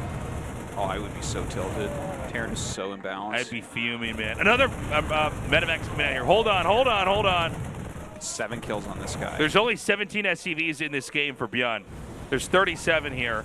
Does he have minerals in the main to mine from? Yeah, he has a little bit here. A little bit, yeah. Another drop over here forces him to move. Dude, Maru's going to win this. Well, hold on. He doesn't need to mine minerals because his opponent isn't. Yeah. Oh, and an overextension here. Marines are going to come down. Can he get that last tank? The turret comes down to defend. Dude, he tried to get the Raven, couldn't quite get it. Oh my God, Maru actually wins it again. I can't believe that. I cannot believe that. That was 100% ByuN series. That was 100% ByuN's game. And Maru just wiggles it out with a Marine drop. Like, that's insane. And then the second Marine drops. I actually have chills right now. Yeah. Maru just, like that, this is why he is the winningest Terran, right? Because he can make wins appear out of nothingness. And it's hard to ever even recreate a game like that. There's so many specific moments with the specific interactions that happen. Dude, I'm just glad that Maru is alive in this day and age and not like 500 years ago, because that was alchemy. He is a witch. He would burn, okay? Like, he literally just made gold out of lead. Yeah. A fun series for sure. And ByuN, again, looking to be in great shape. Probably a frustrating loss if he had him. But this is, also kind of positive even for ByuN when he loses, where he's playing extremely well, right? Yeah. Like, he really should have had him there. That's crazy. But Maru just, force of will, forces his way into a victory with that 2-1 over ByuN. Great series. Great series. Guys, another break, and when we come back, it's TVZ time, because Cure versus DRG is coming up next.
Boundaries, girl, you hit too close to the edge now. Only thing they got is toxicity. Think you need a cleanse, clear the shit out. You got the bags, but they ain't got yours. You've done enough, but they still want more. You've been a good friend down to the core. Hold up, baby, don't take it. It ain't friendship if they just fake it. You don't need to put up with their bullshit. Tell them no.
We're in trances, going all to different places, different planets.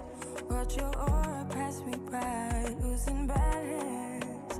What if we run out of time and second chances? Empty-handed. You like fast life. You like to drive, get down and dirty, act like that guy. You want some love, be like when you feel caught in a midnight. You got the best of me. You got me losing sleep. I've been hopeful, baby. I was hoping maybe that you cross my path. I've been sinking lately, and it's hard to move. Think I'm stuck on you. We're in transits, going off to different places, different planets. Watch your aura pass me by, losing balance. What if we run out of time and second chances? Empty-handed. I wonder, would you love me better if I go? I'm not home. I wonder, can we trust the stars above to let us know? I'd go. We only got this life, no guarantees. The stars align. Follow your passion trail and try to keep an open mind. Hiding it by myself, no guarantees you'll find me. Said if it's faith you'll find me, leaving the past behind. We're in trances, going off to different places, different planets. Watch your aura pass me by, losing balance. What if we run out of time and second chances? Empty-handed. I wonder, would you love me better if I go? I'm not home.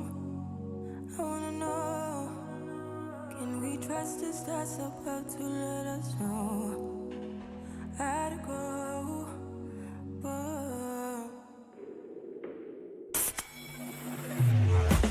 I've been coming up hot for a minute. Everybody let it drop when I'm in it. Everybody let it drop when I'm in it. I've been coming up hot for a minute. 지성세다 제로. 그래 걱정 빼고 고민 빼고 망설임 빼고 This is zero life. 없어도 되는 건 빼고 지성사이다 제로. 상큼함 맥스, 칼로리 X, 맛있는 탕 제로. 요즘 제일 탐나는 제로 탐스 제로. 같이 떠나볼래? 아침엔 라떼, 홀릭 점심엔 라떼, 홀릭 저녁엔 라떼, 홀릭 둥글하게 달콤하게 라떼 홀릭. 달달한 충전이 필요할 땐 칸타타. 라떼 홀릭.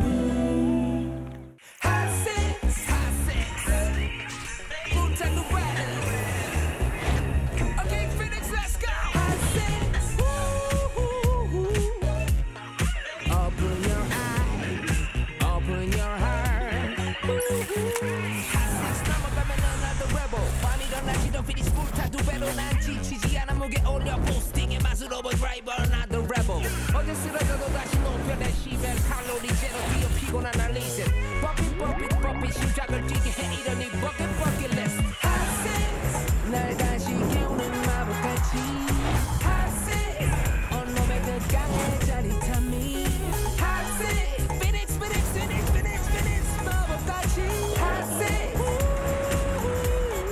핫세스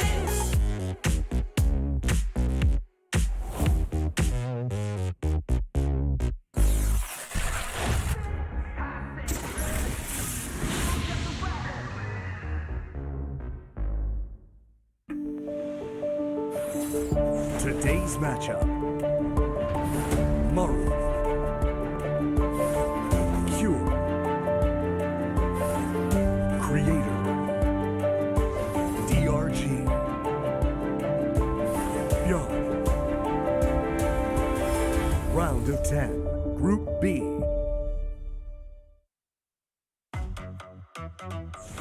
To 2022 Hot 6 GSL Season 3.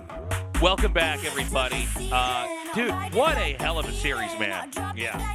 It was one of the funnest best of threes. And again, Maru just able to will it out there. I mean, getting those Marines in there, just barely getting enough kills on the SCVs. I guess the thing is that ByuN, he had these tanks that stopped Maru from getting his second base back, but he didn't have a way to get inside of the base and finish the job off. And so Maru having those Marines, he comes in there, kills off an FSCVs, and ends up somehow getting a victory where literally only a minute ago from that moment, we were saying that it looked like ByuN was going to take it. Oh, yeah. Yeah, it definitely did look that way. But Maru able to fight back with his Marines. Amazingly done. You got to hand it to him. I feel like the -1 score for ByuN here does not do justice. I feel like they should both get +1, you know? Like, I think that feels more fair to me. Yeah. ByuN's score right now is emotionally untrue. That's right. It's he's conceptually at +1. I got to say, man, I'm so delighted by that series. Yeah, it's going to be tough to top as well, guys, to be honest. This could be a good one, though. Yeah. I think it'll be our longest match of the night. Oh, I think you're right about that, Artos. TVZ's been a long one lately. Here at DRG, I feel like these guys are fairly evenly matched. Yeah, I would say so. Maybe, I mean, DRG is actually very, very good CVT. I really do like the CVT. But here is in quite good shape, right?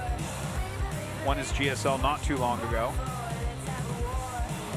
DRG still looking for that comeback victory. And, let's remember DRG this season looking very, very good.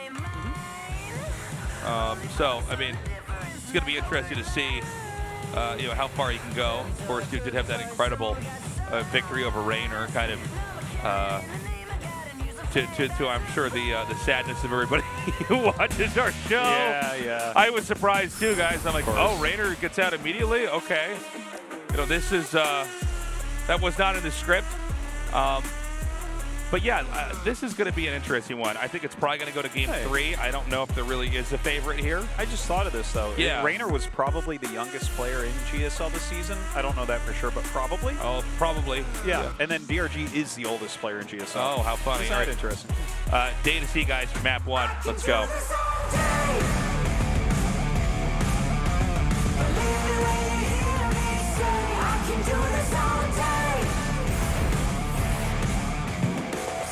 Oh.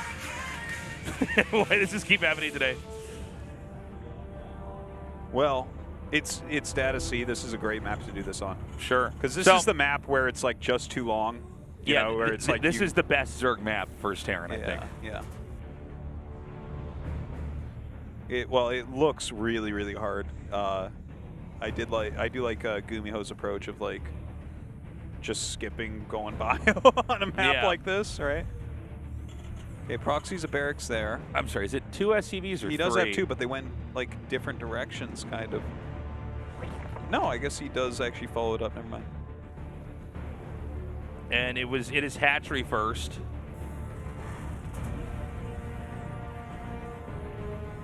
And what's with the third? I think it's just for a third barracks. Oh, yeah, I mean, I know normally the third is for the third barracks, but I like that he puts it further away. So if you see this, you actually think it's a different rush than it is. Yeah, that's right. That's actually some big brain play. Yeah, 2 racks is not really all that all in. Like, we definitely see macro games just come right out of a 2 racks. Already, this is a metric ton of brain. Yeah, it's quite a bit. Would you like some brain with your brain? Yes, very much. Side of brain. Yeah, those first 2 barracks have his big brain. Yeah. And then that little back barracks, it has his Brontosaurus tail brain. You know what that? It's the first 2 barracks are the big brain, and then the third barracks is the little alien head that pops out of the big brain, and that's that thing's brain. Okay. So maybe the little barracks is the big brain, and then the 2 barracks are those 2 are the cell phone in the pocket. Okay, the drones come out, force a cancel. Okay, good force cancel to start. The Overlord's actually tanking some shots. I think that's actually not ideal here. You'd want to be hitting drones this whole time. All right, comes back up. Yeah, throws down 1 bunk.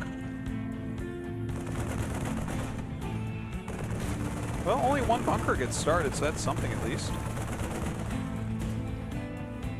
Drone's coming out. Oh, here come the Lings. Oh my God, the micro really good here from Kier. Oh, Kier, I think he's done it. This is so much more damage.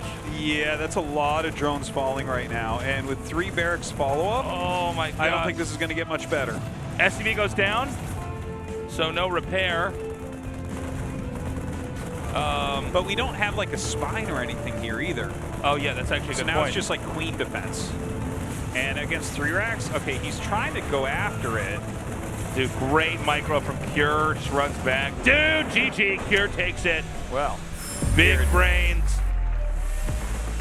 DRG, wow. Omega brain, dude. Omega brain. Yeah. He's straight up, he's one of Krang's people. He's one of Crank's people. He's Mother Brain from Metroid. Who isn't, by the way, one of Krang's people, but yeah. No. Mother Brain is a big brain, too. I'm getting out there with all my different brain ideas. Yeah, Do we have anybody else with brains? Mars Attacks, alien brains. That's what I'm talking about. Yeah. Remember that movie Coneheads? Yeah. They probably have pretty big brains and that big at least tall brains, for sure. Tall brains, yeah. And then you got, like, you know, Alien from the Alien movies? Yeah. Long brains. Yeah, now we're talking. Long brains. Yeah. Blue whale brains taste. Those blue whales have the biggest brains. It's funny that we're actually talking about how brainy it is to, like, just make 3 racks on your side. No, it wasn't just 3 racks, Artosis. It was 2 racks one place and then 1 rack somewhere else. He's just a genius. He's a genius. It's the most genius play we've It's ever somewhere seen. between Michelangelo and Mozart. It's 3 proxy racks. There's nothing genius about it. Dragon Phoenix Gaming. It's just so Pure. funny.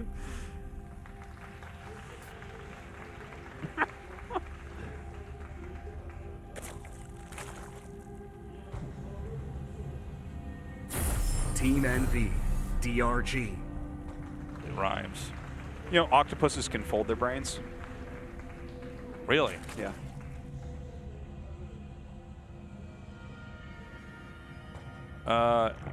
So it's not going to be any kind of rush this time. Command center first, even. Dude, he is the wrinkliest brain. It's crazy. brain. I love this. His brain looks like it's a raisin. Yeah, it looks like it is. It's been, you know. If you smoothed out the wrinkles in his brain, it would go from here to the moon. Guy in the chat from Seattle. Look at that shirt. All right. Very nice. So, sorry if I banned you or yelled at you in the past. Welcome to GSL. So, we had this build thrown into the mix quite a bit in the round of 20. And a lot of the Terran players refer to it as the overpowered build. The Zerg players or the Terran players? The Terran players would throw this in, yeah. Wow. And so... and they referred to it, though. The Terrans referred to it as the OP Oh, build. I love it. Yeah. That's awesome. Self-awareness. Yeah. That's like, that's new. I'm like, oh my God, are the Terran players finally sentient?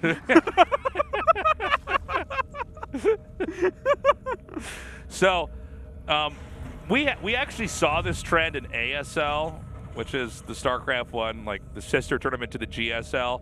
But there was this period where people started just going command center first to kind of mix it in, and it's like, if you don't catch they're doing it, it's like the exact opposite of what we had in that first game, like a rush that's made to end it. It's like an economic cheese. You're just being so greedy, and you get to get all your stuff out faster. And so it's really good in a series like this, right? I mean, he's already shown that he's willing to be super aggro and all in that first game, and then this game he's going to just blindly go command center first. And we were talking about this in ASL, where, like, I wonder why we don't see this in GSL that often, you know? Yeah. Well, it certainly seems like it is gaining a lot of popularity. Yeah. And I think it will stay popular, too. It doesn't feel like there's, like, a great counter to it right now. Yeah, well, and the thing is, it seems like if there's a counter to it that Zerg can do, if the Terran doesn't do this, the Zerg's just not in a good spot anyways. Oh, for sure, yeah. So it's tough. That's sometimes the rough way of StarCraft 2, I think, where it's like someone does, or StarCraft in general, but I think more in StarCraft 2. Yeah. Whatever you find out that they're doing, unless you're already doing something that can counter it, yeah, you can't just change and counter what they're doing. It's too slow. Yeah, I agree. I think it's because the game accelerates much faster than it moves Warcraft so quick. 3 or StarCraft 1. Yeah, you don't have a lot of time to adjust. You're kind of already almost in what a StarCraft 1 mid-game looks like. You're already there in the first couple of minutes of a StarCraft 2 game because you get more workers. And things just move very quickly in the game. Cloak Banshee Hellion being made here from Kier. So the other thing about the quick command center build is there are a lot of different builds that can come from this. And so this one is going to be, like Artosis said, Cloak Banshee. I think the strongest versions of this on this map have been where they stayed heavy on 2-base. Yeah. They just really tried to come out and take a fight, but we have seen iterations of it. This is where they get a third command center. Yeah, this is a very teched out one. I have like the double command center, the third command center with double eBay very quickly, like the unbelievable greed, like I am going to attack you nonstop in a minute here. Yeah. But yeah, this is a very teched out version. And the Overlord does see that it's Cloak, so he starts 3 spores immediately. So that was like a perfectly timed scout that really gave him a lot of important intel. And you can use the Banshees a lot like we see Oracles used with Stalkers against Zerg, where you just sort of have them kind of stay over the army and take fights and do additional damage. Oh yeah, they've got great DPS. Oh yeah. Oh yeah. Oh, tasteless. Oh, tasteless. Tasteless. Tasteless, I love it when you say something right. I can agree with you. Tasteless. Dad, your friends are here. So, let's see what he can do with this. I love these boxes that are just on fire forever. Yeah. It's great. This map with burning garbage. Yeah. There's all that lava down there too. Yeah, it looks like a cold map in a way, doesn't it? Yeah. It's like got all these blue leaves. It's like the Avatar homeworld or something. Yeah, only now it's turned into a landfill. Well, this is after we mined out all the unobtainium. Yeah. So you start sending your trash. Yeah. Okay, so he's doing a decent amount of damage up here, killing 3 drones. He can get the extractor. It's kind of a surprising kill, but I guess why not? You don't have anything else to Would do? it would have been better to take the spawning pool? Huh. I think you might not get the spawning pool. Actually, I don't even know what the hit point difference is from spawning pool to extractor. Yeah, I'm not sure exactly, but spawning pool has a lot more. So, behind all this, he's just powering up. He's getting ready for a big attack to come out here. And, I mean, this is going to be very tough for DRG. DRG's already in a very tricky spot. Now, I like this. He's going to expand to the very top left. I think the Zergs that died in the push expanded just below the main. So kind of near the top right, that base there. But here's the other thing, is if Cure identifies this, he could just push up to that top left base and force a cancel. There's no creep over there. He might do that right now. It looks like he's going in that direction already anyways. 1-1 is about halfway done here for the Roaches. It'll be interesting to see. I think that DRG is just going to max out on Roach Ravager doing these pushes towards the third, perhaps, but he might, you know, Kier's going to have a lot of units with him. Oh, dude, these Ravager shots are so good! Oh my god, you're very right about that. He kills both of the siege tanks. That was a really bad setup there for Kier. Yeah, that is not what he was looking for. Well, the 1-1 going to be finishing up. The Cloak Banshee's kind of off, not really doing too much at the moment. Going to kill a little bit that's walking between these bases. That's nice. Just have to fly out of there, though. Third base is up and running here for Kier. Infestation Pit and Bailing Nest coming for DRG. And he's actually still droning, so he just utilized the Roach Ravager there in a defensive manner. Didn't really, you know, a lot of times when we see that 1-1 upgrade come up for Roaches, a lot of times that does turn into a maxed out timing attack, but instead decides to play more of a macro-centric game here, starts melee and +2 carapace. It's quite likely from here he'll go into Ultra. I feel like that's normally what we see from this type of position. Bailing speed on the way. So, I really want to go back to those 2 tanks getting sniped, because honestly, that was probably the most important thing that's happened in this game. And had he not wedged the tanks up on that side, you know, that fourth base might be gone. But by the way, huge drop over here. Yeah. This is like so much damage. He's eliminating these roaches so quickly right now. Gonna lift up and go out as the reinforcements do come. Banshee's still looking for damage, but I don't think they're gonna find any here. Oh, just barely gets out of there.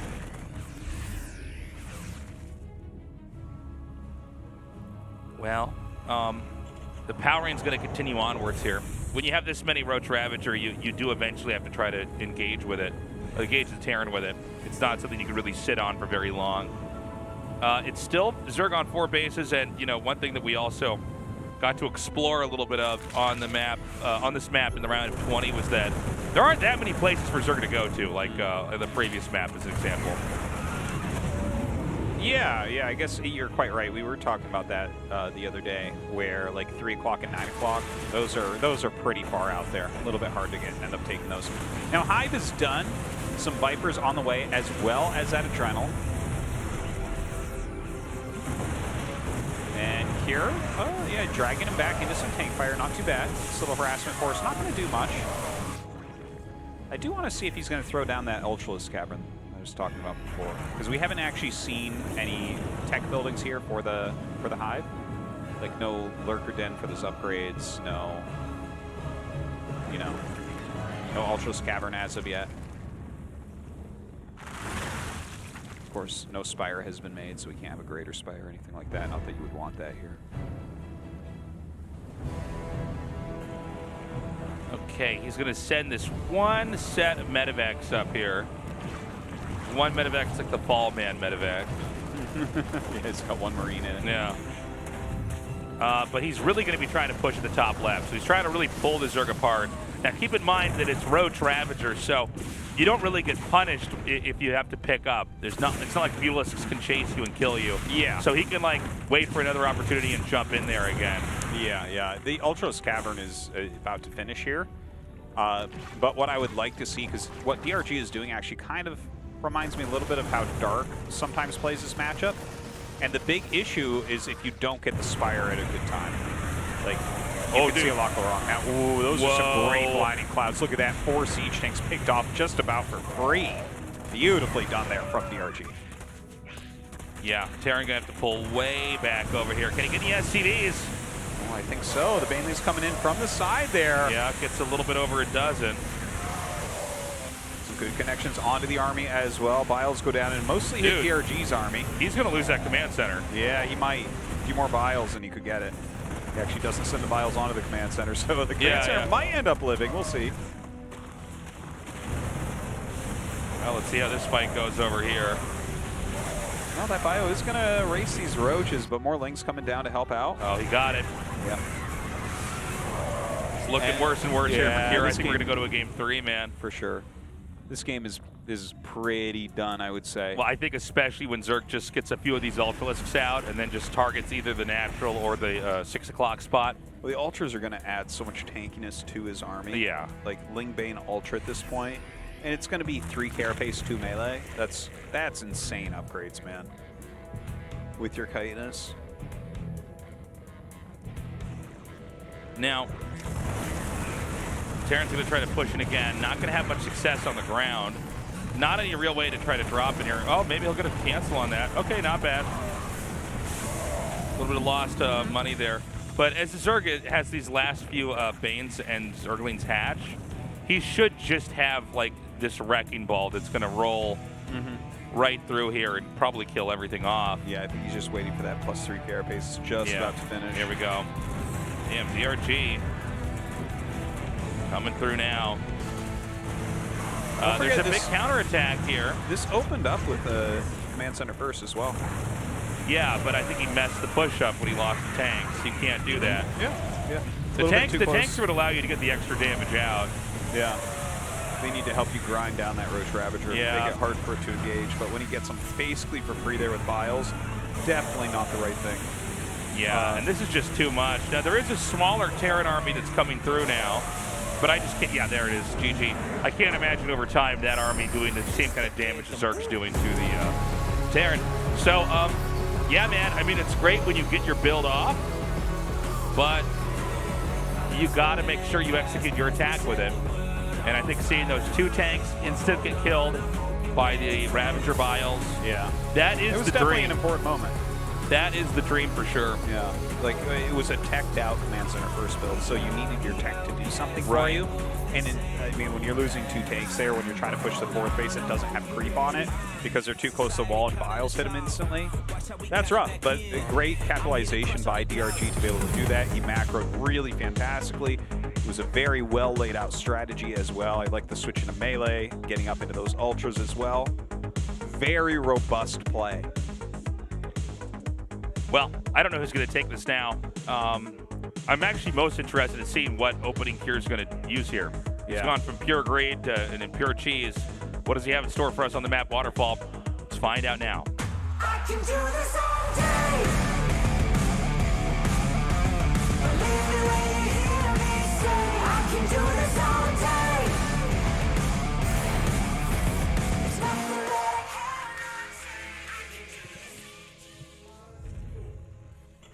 can't. Dragon Phoenix Gaming. Cure.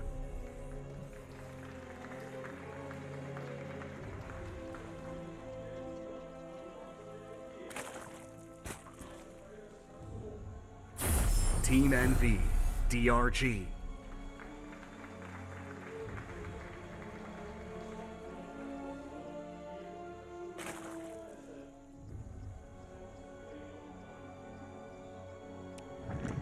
And it's going to be hatch first here for the Zerg. And it looks like it's going to be that command center first build here for the Terran.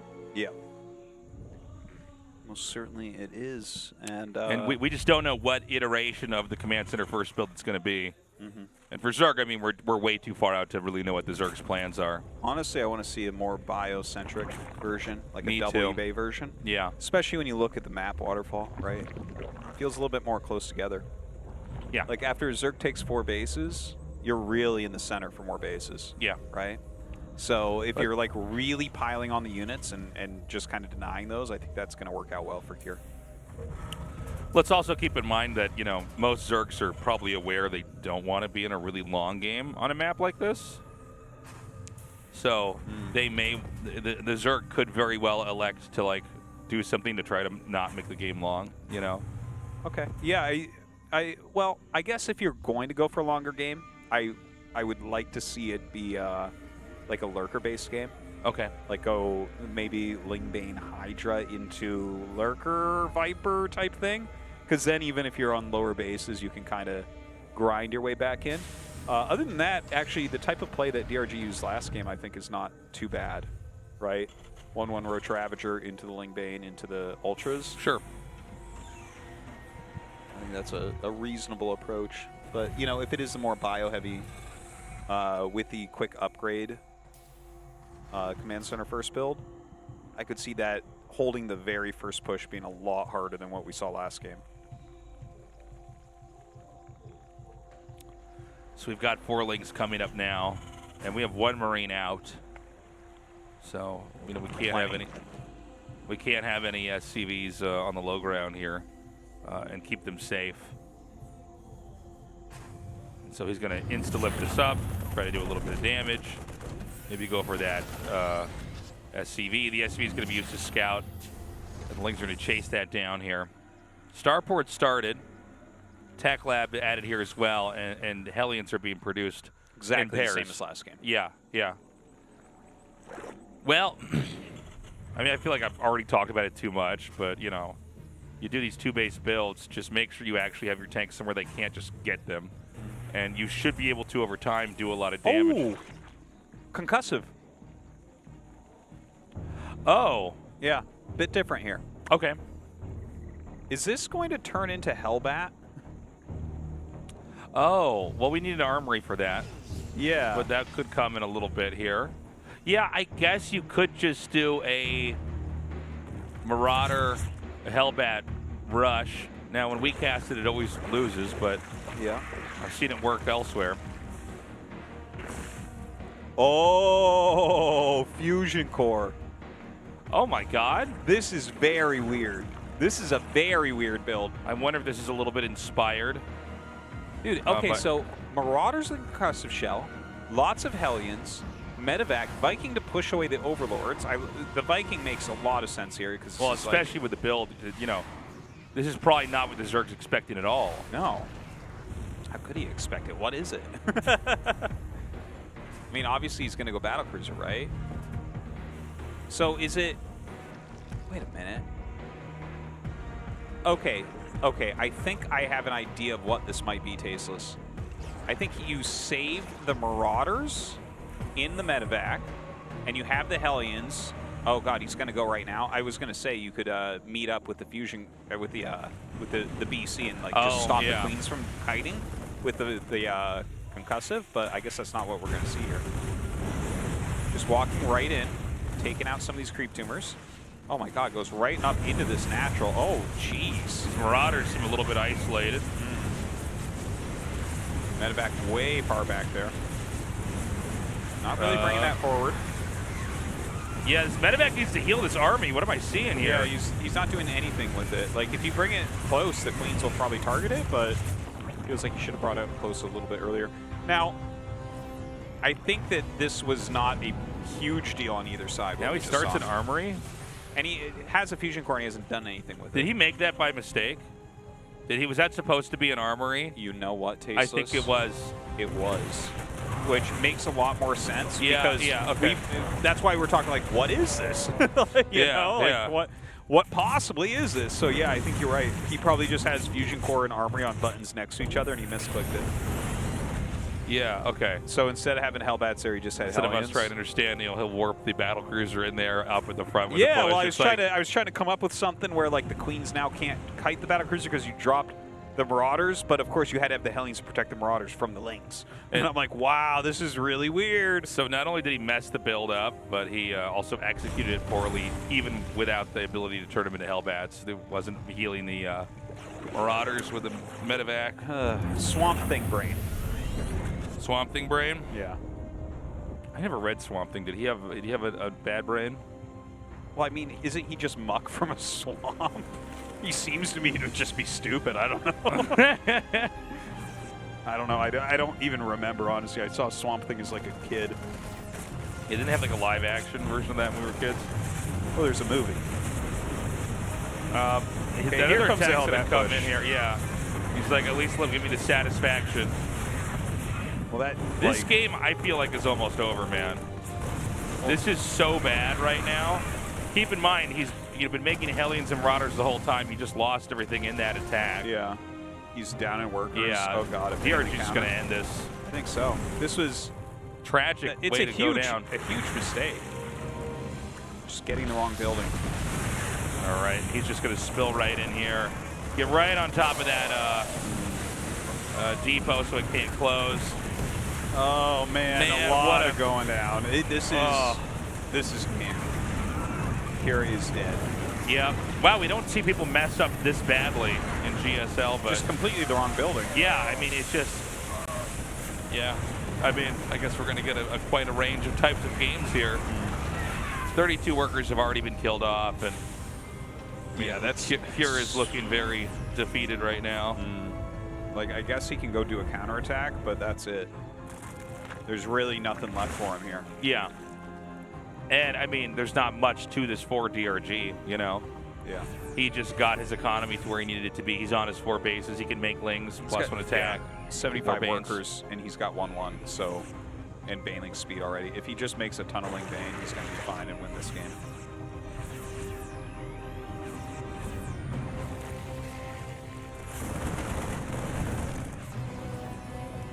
So that army is so small. Yeah. There's very little that will be 8 minutes into a game. I wish there was more I could say right now about like what Terran might want to try to do, but first of all, you got to remember that besides getting the wrong building, he also then tried to just do the attack again later when we were basically way past the point where this even made any sense. Yeah. And because it was only Hellions and Marauders, the army that we're seeing Terran work with now, there's a reason why it's so small. He wasn't producing any of the stuff. The stuff that actually you need to have all the way through the game. Well, here comes the final attack here from Pure. He's down 50 supply right now. Hasn't been producing workers, so he's just really maximizing his army. See what he can get done. Pushing up here into this fourth. Ling Bane coming around for a flank. Coming in from two sides now. Yeah, big surround here. Huge hits on the Banelings. And in fact, the Banelings do terribly, and but they he still wins murder. easily. That was about hard to as watch. bad as DRG could have done there, and he still just smashes it. He has so many Banelings. We're watching Cure now. It looks like he's going to try to will his way down to the third base. Yeah,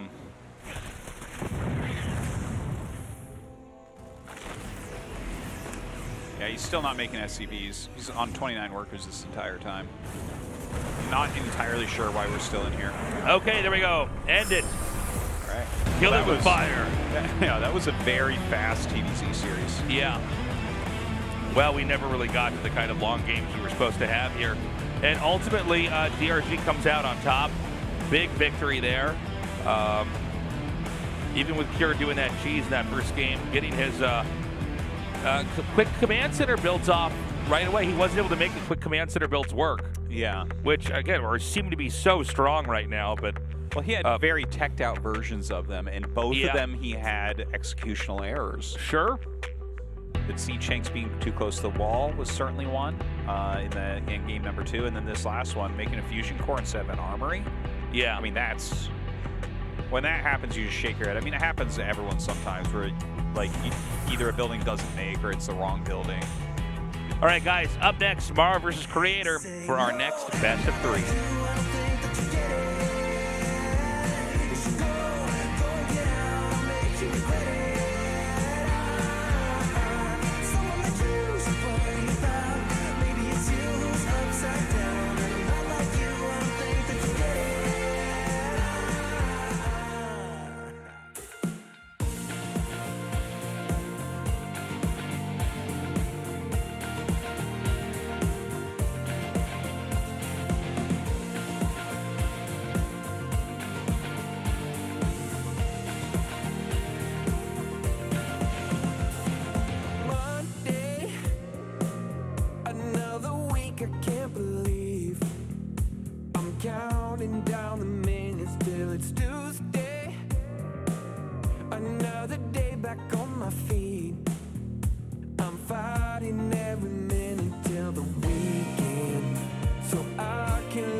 Perfect weekend.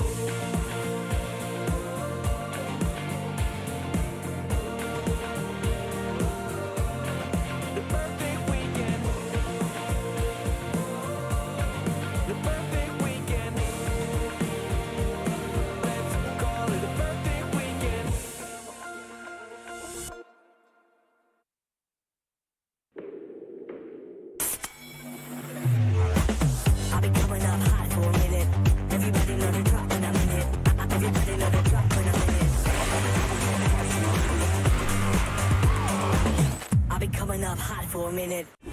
지성세다 제로. 그래 걱정 빼고 고민 빼고 망설임 빼고 this is zero life. 없어도 되는 건 빼고 살자. 지성사이다 제로. 상큼함 맥스, 칼로리 X, 맛있는 탕 제로.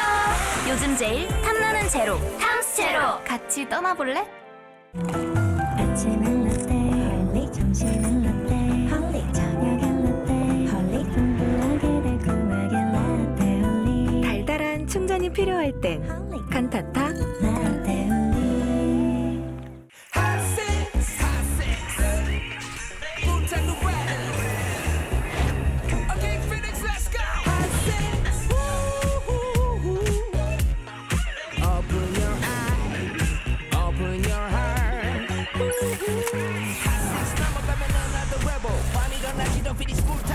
난 지치지 않아 목에 올려 보스팅의 맛으로 본 드라이버 나도 rebel 어제 쓰러져도 다시 높여 내 시간 칼로리 제로 뛰어 피곤한 날 리셋 버핏 심장을 뛰게 해 이러니 버킷 리스트 핫세스 날 다시 깨우는 마법같이 핫세스 온몸에 끝까지 짜릿함이 핫세스 피닉스 마법같이 핫세스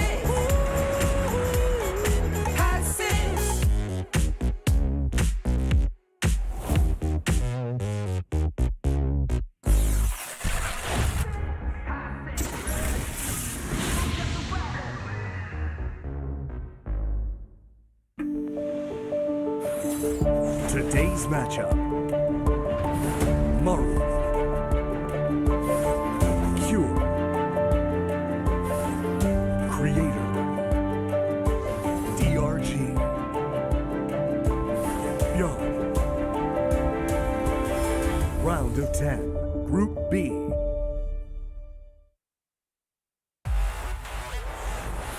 (2022) Hot 6 GSL Season 3.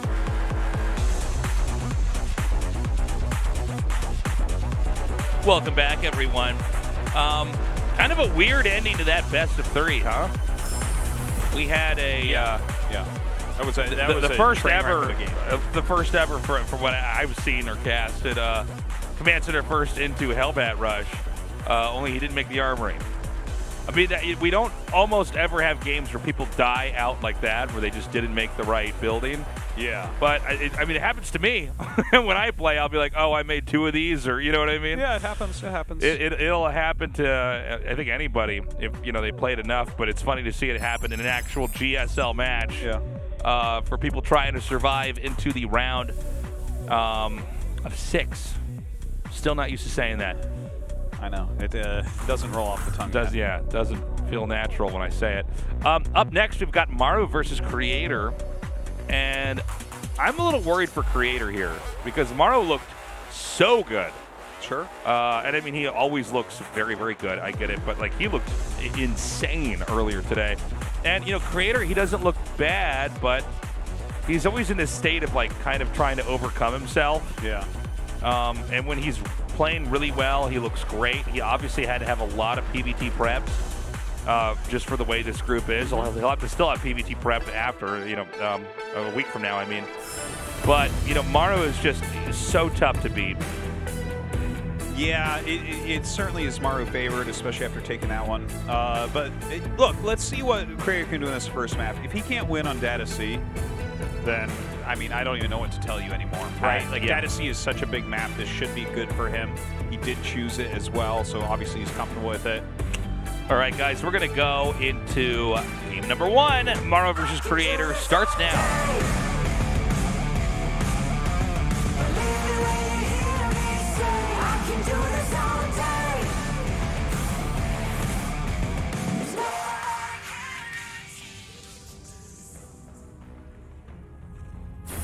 Onside Gaming, Maru.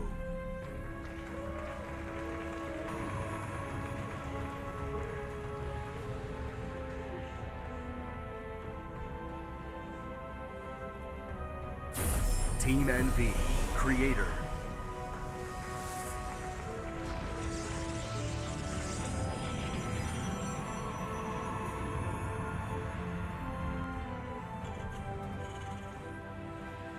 Okay.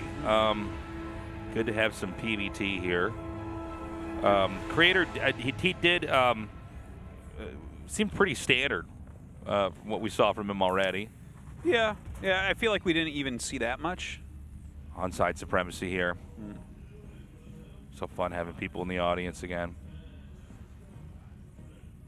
Now it's funny because like, you know, it's season 2, that's when we could finally have people come back in, but you know, the tourism hadn't really picked up, but we're really getting quite a large amount of people coming in here. I know, it's for awesome. this season, it's really which like is the old days. Yeah, we were just talking about that on one of our breaks. Like, wow, this is really beginning to, people are going to pack it in here, and we're kind of still in the middle part of the tournament here.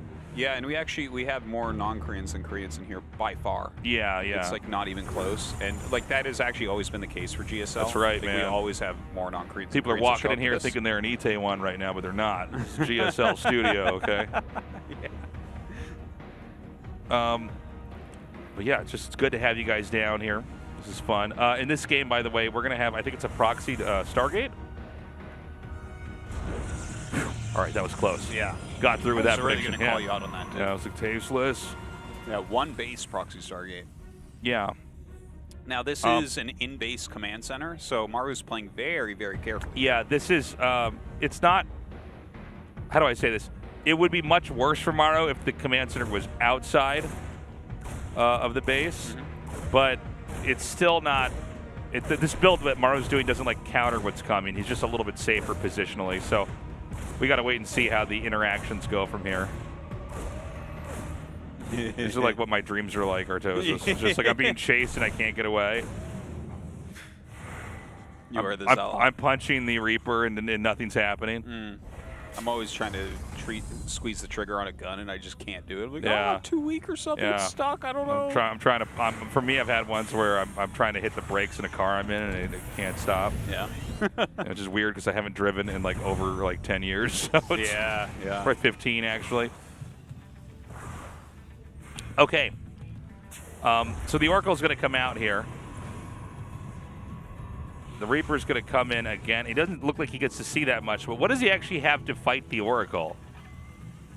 Nothing, right? Yeah. Oh, this is like 1 Marine. This is exactly bad. Exactly. It's exactly bad. He damaged each of them and they went in there. Yeah, this is as terrible as it can really get. He's even ignoring that 1 Marine. Okay, so, I mean, Creator starts off with just such a lead. Look at that. 6 SCVs and the Marine. He could have done a little bit better had he actually sniped each SCV before he went back into the refinery. Look at this. Another Oracle's going to fly in. Dude, this game is so close to done. What in the... Oh, he's just going to damage every... just damage each one of them. That's also exactly bad. What is exactly better? Oh, my God. What am I seeing? Okay, what's weird is like the strategy's working, but he could have killed off like I think 5 more SCVs at this point in time. Yeah, you could have. Well, let's see what this Hellion drop gets done. Does use the overcharge, picks up all of them. It's going to fly out of there. Honestly, I would fly the Oracle over the mine to drag it in for all those damaged SCVs at this point. All right, so doesn't get much done with that little drop. Creators, yeah, his micro was certainly off there a bit. He's going to get 1 mine right over here in the corner. A second one's going to come down. Oh. 3rd Oracle parked outside. Uh-oh. Oh. Ooh. Oh, exactly bad again. I like this new exactly bad. That's it. And now he's just going to let his energy burn out on the CC? What are we doing? You say exactly bad. I'm going to say precisely bad. Yeah. So he comes in again with the Hellions. Only 2 kills so far, and he gets the medevac. Dude, Maru this is getting worse and worse. But I think the Oracles, like, they aren't really getting any more damage right now, right? Like, Maru is going to be able to rally from here. Yeah, you could be right about that. Like, the first Oracle made me think that this game was just going to end, but then the second Oracle was so bungled. Yeah. It just dealt, like, tons of damage, but didn't kill anything. He's going to come across. Now, I want to remind everybody we don't have Blink yet. So we can't just blink into the main and try to kill stuff there.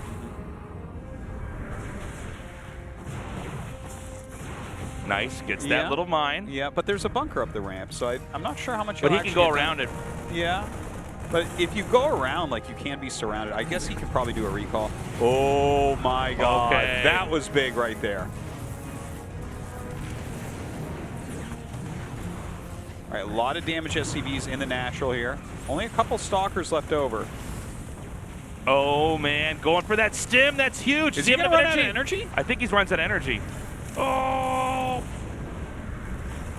You know, he could have killed it, but he went after the mine. Yeah. And now he's out of energy.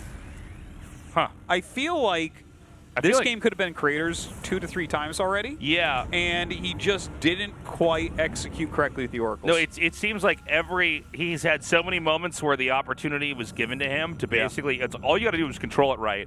And he miscontrolled several times over. Yeah. And, you know, getting stim back there, that it's better than getting a mine. Definitely, and also it could have just made Terran so weak that he could keep putting pressure on. Yeah. Sim definitely gives Maru more room to do damage. Well, Stim lets Maru actually defend more easily and, you know, do little counterattacks more easily. Where did the last mine go? Oh, it went to the natural. Oh, 4 4 kills. probes. Okay.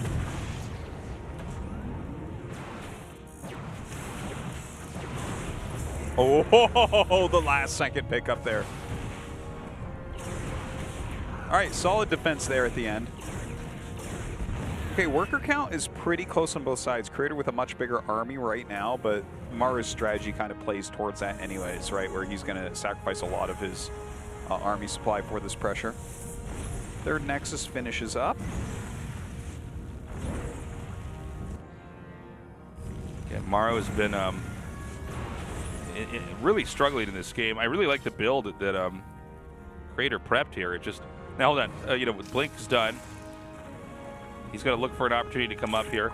He baits it out and comes right in. A big shot there from the bottom. So mine's on both sides, but this is like a really bad angle for these Marines and SCVs to come in.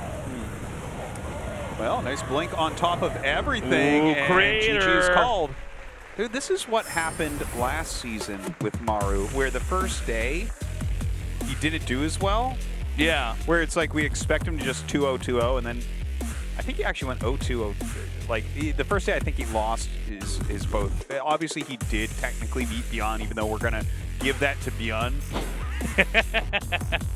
Right? But this loss to Creator, that's a bit rough. But Creator, you know, he did a good job with that proxied Oracle. I think I liked, actually, I was thinking about this when it was happening, when he just walked the Zealot across the map. You have to micro a Reaper for a while to kill that Zealot, and you do have to kill it. But, like, when you're chasing it down, you don't have time to scout the Oracle. Right. Like, there's like a lot of information you're not getting. All right, Moon Dance. We're going to see if that's what a Creator can do in this, and just Moon Dance right out to a 2-0. Don't look at me like that. I don't have anything funny to say. I thought I was going to be funny, and I'm so embarrassed for Start you. the game. Start the game. This is a disaster. The Moon Dance is where he goes backwards, right? No, that's Moonwalk. What's a Moon Dance do? A Moon Dance? Yeah. If you don't do it, does the moon not come out? Yeah. Yeah. The tides go away. Yeah. And that's how you bring the werewolves out, is with the Moon Well, Dance. when there's no tides, the ocean doesn't move anymore, and then just mosquitoes lay eggs, and all the world is mosquitoes, you know? It's a problem. Yeah. The fish get stagnant, the water's not moving, so they can't swim. Oh, man. Well, I'm, all right, let's just start the game. Let's just start the game. Moon dances are very important. Let's just start the game.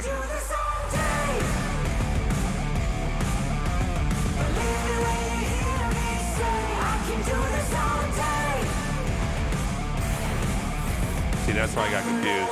I thought Moon Dance was Moonwalk. That Michael Jackson Moon Dance, man. He's such a good moon dancer. Yeah. I wish I could moon dance like that. Yeah. You can only moonwalk, but you can't moon dance, No, okay? I can't at all. You can't Give dance me until those- you can walk, Artosis. You remember those Nickelodeon moon shoes? Yeah. I wanted those. Yes, so my, bad my, as a my kid. destroyed ankles certainly remember those. You had those? Yeah, I got Why did them. your parents love you more than mine love me? Well, it was my charm. I did have a distinct lack of charm. Yeah, that's right. Damn it. Mom, I'm sorry. Those things are dangerous, man. Were they? Yeah. Did you have a trampoline at your house?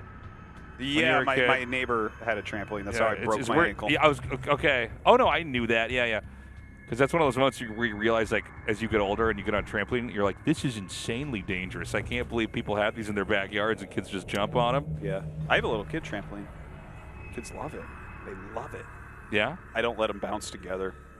I'm like, I'm so paranoid about it. I have a little trampoline in my house too. I use it a couple times to work out, and now all it is an occasional fight with my girlfriend about why we haven't thrown this out yet.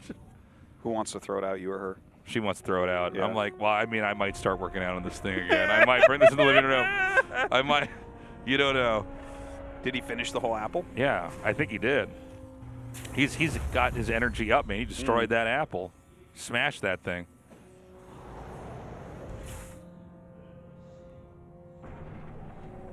Now, this game, nothing aggressive right now here for a creator. I would imagine we'd see him go back into kind of just normal play with Stalkers and Blink, but we're still a little ways away from finding out what it's going to be exactly. Yeah.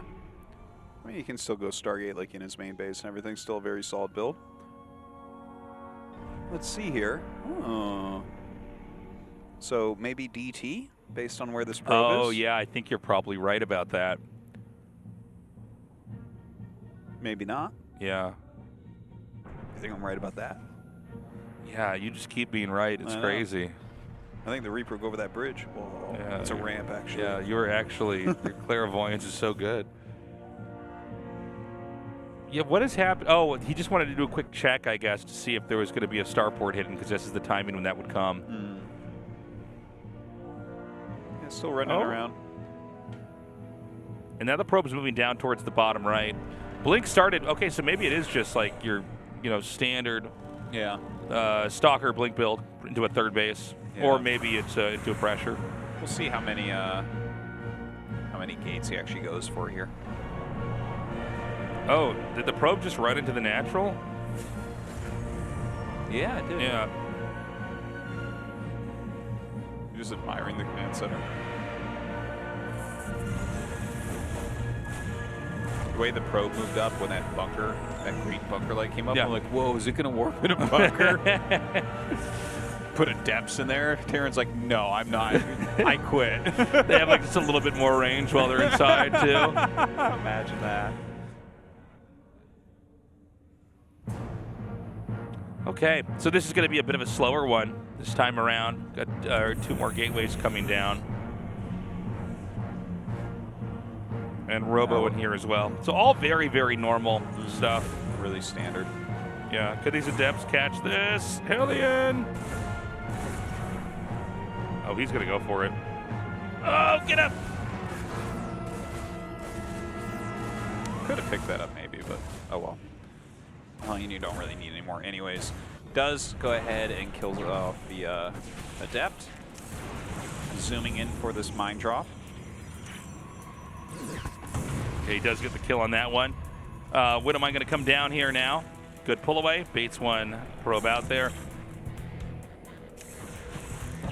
I like those little moves where you're just like denying as much as you can. Dude, great play. Didn't even get the kill on that. All right, Prism on the way. +1 gets started for Maru, as well as some Siege Tank production.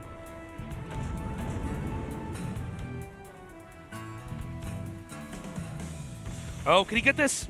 Oh my God, that's so low. You can have like one Stalker there and it basically can't do anything now. Yeah, I've never seen this before. A hurt medevac with 2 Reapers in it being held at bay by Stalkers. Like, he's like, I really want these Reapers in there. Okay, he finds a little opening to bring them out. Maybe he can get a few more probe kills here. As you can see, Blink is done over here. He can blink to the right if he wants, or I guess he'll use this to escape. This is great from Creator. You know, this number of Stalkers, you one-shot SCVs, you one-shot Marines. Yeah. It's very, very nice. Good damage. Oh, dude, that's like one of those extra depots. I would lose all those Stalkers to kill that thing. Yeah, yeah. The supply You're block. so supply blocked. So the third base is going to come down, but he's going to have opportunities to keep the harassment on. And honestly, the harass is already, it's gone better for Creator than I thought it would versus Maru. I feel like, but you can see he's getting here. He's been one-shotting a lot of workers, man. Yeah, he is getting a lot of damage here.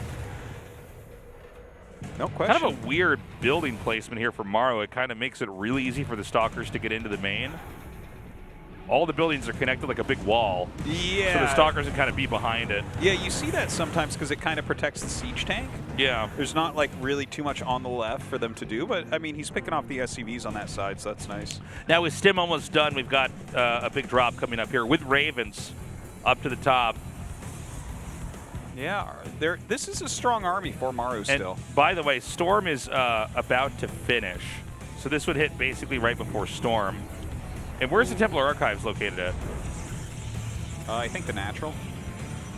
Yeah, well, the Storm is going to exactly finish here. Here we go, here we go. I'm going to go ahead and boost in. There's a battery here. There are a lot of High Templars. Okay, the Storm goes down. He is losing some probes. The auto turret's kind of keeping things at bay. Dude, great splitting here. Could he get maybe a feedback on that? No. Doesn't quite get anything.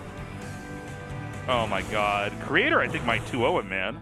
It's kind of looking that way, but I think Maru's he's not dead yet, right? Like, he's taking his third base behind. He just started. It is a little bit later. You know, he's still flying around a little bit. I guess the nice thing here is, obviously you have to defend against Prisms always, any map, any location, but there's only the one ramp up to Maru. So Maru can take 3 base and spend a lot of his supply doing these harassments, only having 1 point where he's defending a massive attack, right? So that's kind of helpful for Terran. Sure. I like the way that Creator has not gone to this back base just yet. He's basically, he knows he's going to have another free base there later on, and since he's already playing so well, he's taking the positions on the map that are like a little bit harder to defend. But, you know, I think he's going to be in a very strong spot here if we can get a little bit further along. That is a great way to play if you know you have some sort of control where you can take the really free base later on and not even think about it.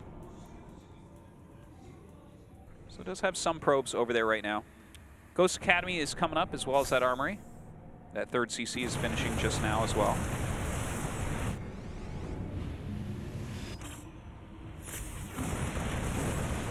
Just some light harassment. Yeah, we take whatever we can find. This stuff is not a huge deal. You know, we got to be careful, though, because he's already behind. And look at this. This is, well, he beat me to it. I was going to say, you got to be careful because if you lose that, you're going to have less opportunities later on. Oh, my God. That was almost the greatest ever with the 2 mines on the Prism. But, look, you know, he's multitasking really well. He lost the 2 medevacs over below the main base, but then got a bit of damage with that double drop, and now an auto turret popping out. Doing all right. Redrops here at that third. Now here's that 1 point where he has to defend. He has been spending a lot of supply out on the map. Creator has a lot more right now than Maru has. Looks like the Ghost Academy is going to end up falling. What? What? You have Dartosis, you're wrong. Yeah, I guess so. Look at these mines. Oh my God. Oh my God, the storm bait. The mines absolutely destroy everything. Those storms, ridiculous. Oh my God, he killed so many workers there. I think he could still just break this open. There you go, that's what you want. Zealots rushing to the depot. It's looks like he's going to be coming in here once again. The mine's starting to get picked off. Maru brings in this bio, but it's very badly hurt. Dude, I think that Creator actually has enough to finish him. Yeah. There's not many mines left. The wall is gone. The bunker is gone. Very low health on this army. And it's a small army, too. Yeah. And, I mean, it's just some SCVs here to help defend, too. Oh, my God. Another perfect storm. This game's over, man. Yeah, I think you're quite right about that. Creator is actually one thing to say. He only has 38 workers. If Maru holds this... Oh, that's true. If Maru holds this... He doesn't have a Warp Prism anymore? He'll actually be all right. Yeah, no Warp Prism. It's a lot of Blink Stalkers, though. That's, like, you can just continually gain value. Oh, God, it's Super Depot Stasis. Oh, 2 of them. Well... Yeah, there we go. Look at that supply block. Small drop. Now let's not hold out on Maru just yet. I mean, Maru does have a drop coming in here. You were right, Artosis. 38 workers is all he has. Yeah, it's not a big economy. The Blink Stalkers just being so valuable. Thing is, he can actually get access to this base in the bottom right. Yeah. And if he gets down there, that's like the only place that's economically viable to let you stay in the game longer. At this point in time, Creator's going to ditch his bases. And not a lot left here for Maru. You know, if he runs down the ramp, I think a force field is in order, right? Just block that off. I think he stays up here. Oh, dude, the CC's going to burn down. Oh, God. Oh, no, he saves it at the last possible second. Yeah, just barely there. Maru trying to hold the top of his ramp. No way, no how can he go down yet. I'm not sure, like, he has a very small bioforce on the map. I don't think he can do very much against Creator right now. So he doesn't really have a base trade scenario here that can occur. That's just, it's such a big army from Creator. Oh. And the storms on top of that as well. SCV's being pulled. Dude, I can't believe it. I mean, I knew that Creator had improved so much, but it's insane to me that he just 2-0'd Maru here. Oh. Unless Maru, you know, can't. I just don't think there's any way he can, like, withstand this damage. This is him on one base. He just barely doesn't have enough to do anything. GG, wow. That's a big win for Creator after losing to Cure. That is a big, big win there. This group has gotten so much more exciting with that. Yeah. And I'll tell you, man, mixes things up. You can beat Maru, you can really beat anybody. So that's pretty remarkable. Well, he should really be feeling good about that. Yeah, like, I mean, his loss to Cure before, I was kind of feeling like, oh, maybe he doesn't really have too much of a chance. But Cure went out of his way to dictate the flow of those games, right? Like, he kept that kind of like the proxy and everything, tried to get under his skin a little bit. Maybe that's something that you really have to incorporate against Creator at this point. You have to screw with his mentality. Sure. I mean, well, you can do whatever you can do to win, right? Put him on tilt, cheese him, whatever it takes. Guys, we're going to be back in a few minutes with the final best of 3 of the evening, ByuN versus DRG. You do not want to miss it. We will be right back.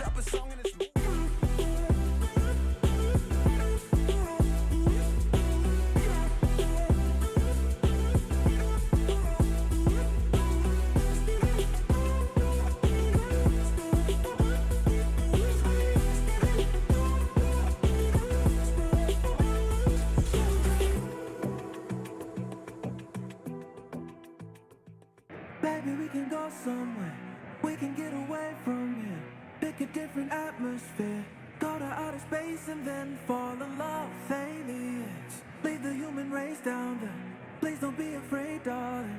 Even if the stars are falling, baby, you're a satellite like Aphrodite. You'll be a god. Offer you a sacrifice, we'll build an army. You'll be in charge. We'll get lost in Jupiter's halo, my love. Mission control is radioing to return. But when we touch down, it's like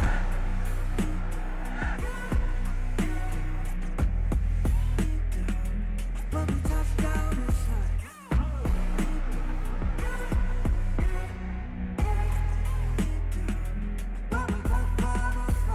baby, we can go somewhere. We can get away from here. Beam us up, we'll disappear to a different place where all the stars above are radiant. Dancing in the rain again, spelling out your name for them.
If our love is in danger, I'll show you the way to my heart. Where the powers of civilization won't tear us apart.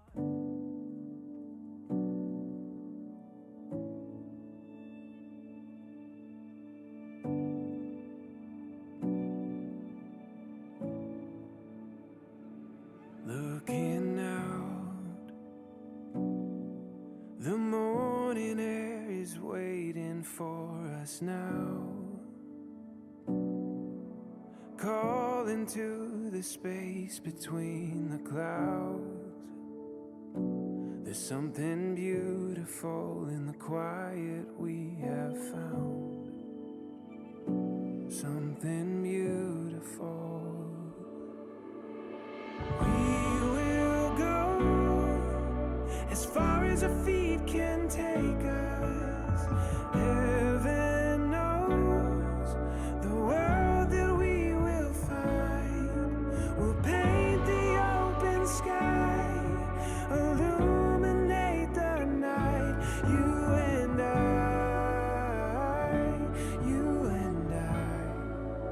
right where we belong.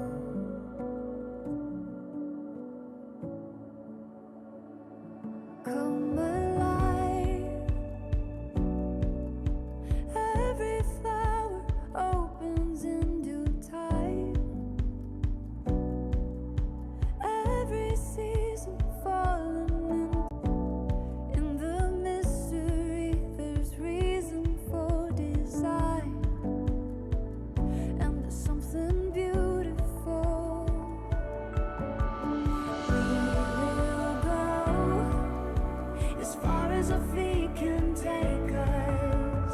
Heaven knows the world that we will find. We'll paint the open sky, illuminate the night. You and I,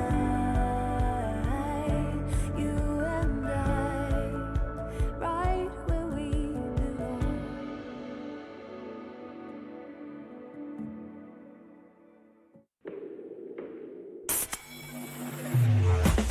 I'll be coming up hot for a minute. Everybody let it drop when I'm in it. Everybody let it drop when I'm in it. I'll be coming up hot for a minute. 지성사이다 제로.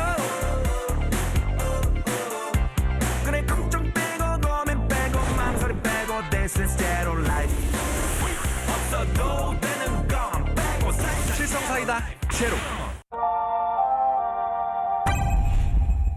상큼함 맥스, 칼로리 X, 맛있는 탕 제로. 요즘 제일 탐나는 제로 탐스 제로. 같이 떠나볼래?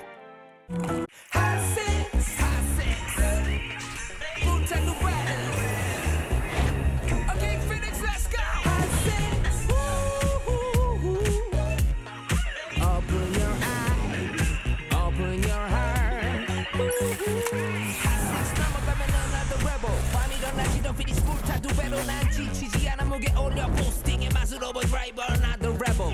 어제 쓰러져도 다시 높여 내 시벨 칼로리 제로 뛰어 피곤한 날 리셋.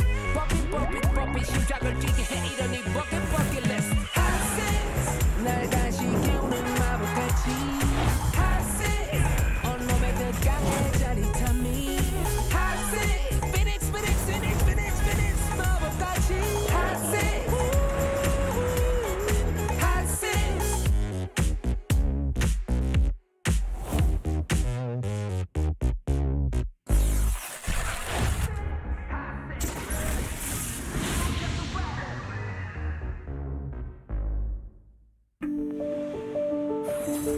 Today's matchup.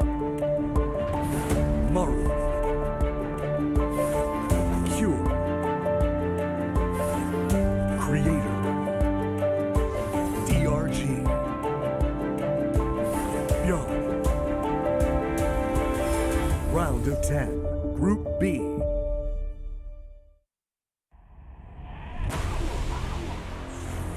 (2022) Hot 6 GSL Season 3.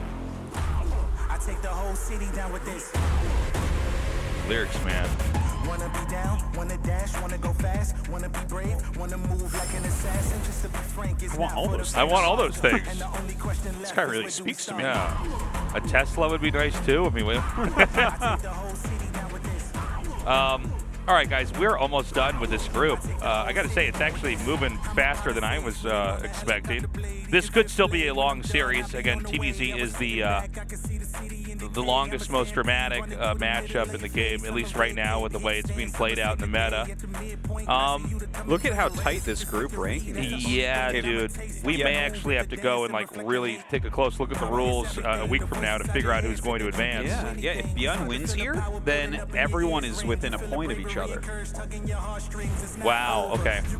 Yeah, no super clear leader or anything like that. So that would make the group incredibly interesting. Whereas if DRG wins, then we got a pretty clear first, pretty clear last. Yeah. Which doesn't make sense because, like I said, you and I are trying to award ByuN +1 for his loss against Maru. Yeah. I think it's fair. I'm going to tell them if they don't do it, I'm quitting after the season. I gotta say, DRG, he's been looking very strong. ByuN, I will say, he doesn't seem to do that kind of just turtle style play. He does seem to want to mostly win with pushes. Yes. Zergs do seem to be pretty strong against pushes in general nowadays, but these maps are a bit smaller, which have allowed for some Terrans to still kind of take it. So it should be interesting. I think a close one. I think for sure 3 games. And Data C to start this off. Well, that's going to be the really big map, right? So is ByuN going to be giga-brained like Cure and Proxy Barracks, the most genius build? Yeah, let's see here, man. Terrans do not like this map very much, so, I mean, a cheese is very tempting, but then again, that seems the most obvious now, right? All right, guys, game 1 in this final best of 3, ByuN vs. DRG, starting now.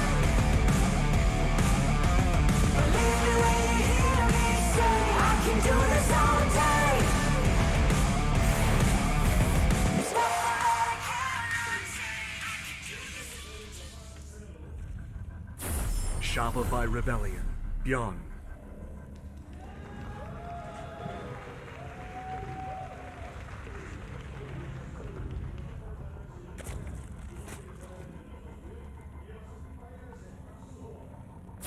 Team NV, DRG.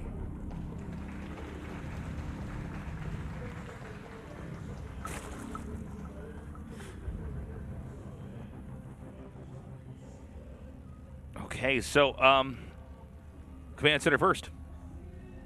Yeah. Not too surprised to see that. What will his follow-up be? We're going to have to wait and see. By the way, we are getting to the point where this is getting so common, I do feel like we're going to start to see Zerg's blind counter this. Yeah. I was talking for a while about how we probably won't. Go ByuN supporting the audience. Well, I think someone like Dark is going to come up with something. Yeah. You know, where it's like, oh, you went Command Center first? Well, here we go. Yeah, now you die. You know, we saw Terrans doing it maybe 50% of the time, but it feels like it's getting up to like 60%.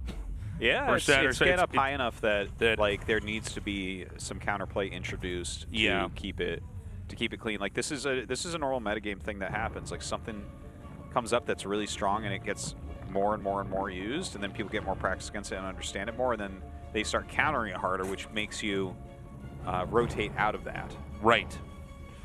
Now, in this game, by the way, I know earlier on we had Cure go for some pretty techy builds with this. This is 2 racks. Yeah, much more bio heavy. Yeah, which I think might be a little bit better here. I do like the more bio heavy ones. Yeah, at least for now that makes sense. But let's see where he goes. Like, is it going to be a Tech Lab? Yeah, okay. So Tech Lab and Reactor. So he is going to, probably get like Stim very quickly, create a bunch of Marines here as well. But what? Okay, there you go. So I think it might be like a 2-on-1, right? Like 2 barracks, factory, starport, and then you go like Stim, get a bunch of Marines, and go out with 2 medevacs. I thought you were talking about upgrades for a second. I'm like, they don't have shields, Artosis. What are you talking about? They have combat shields. I call that +1. Yeah. Okay.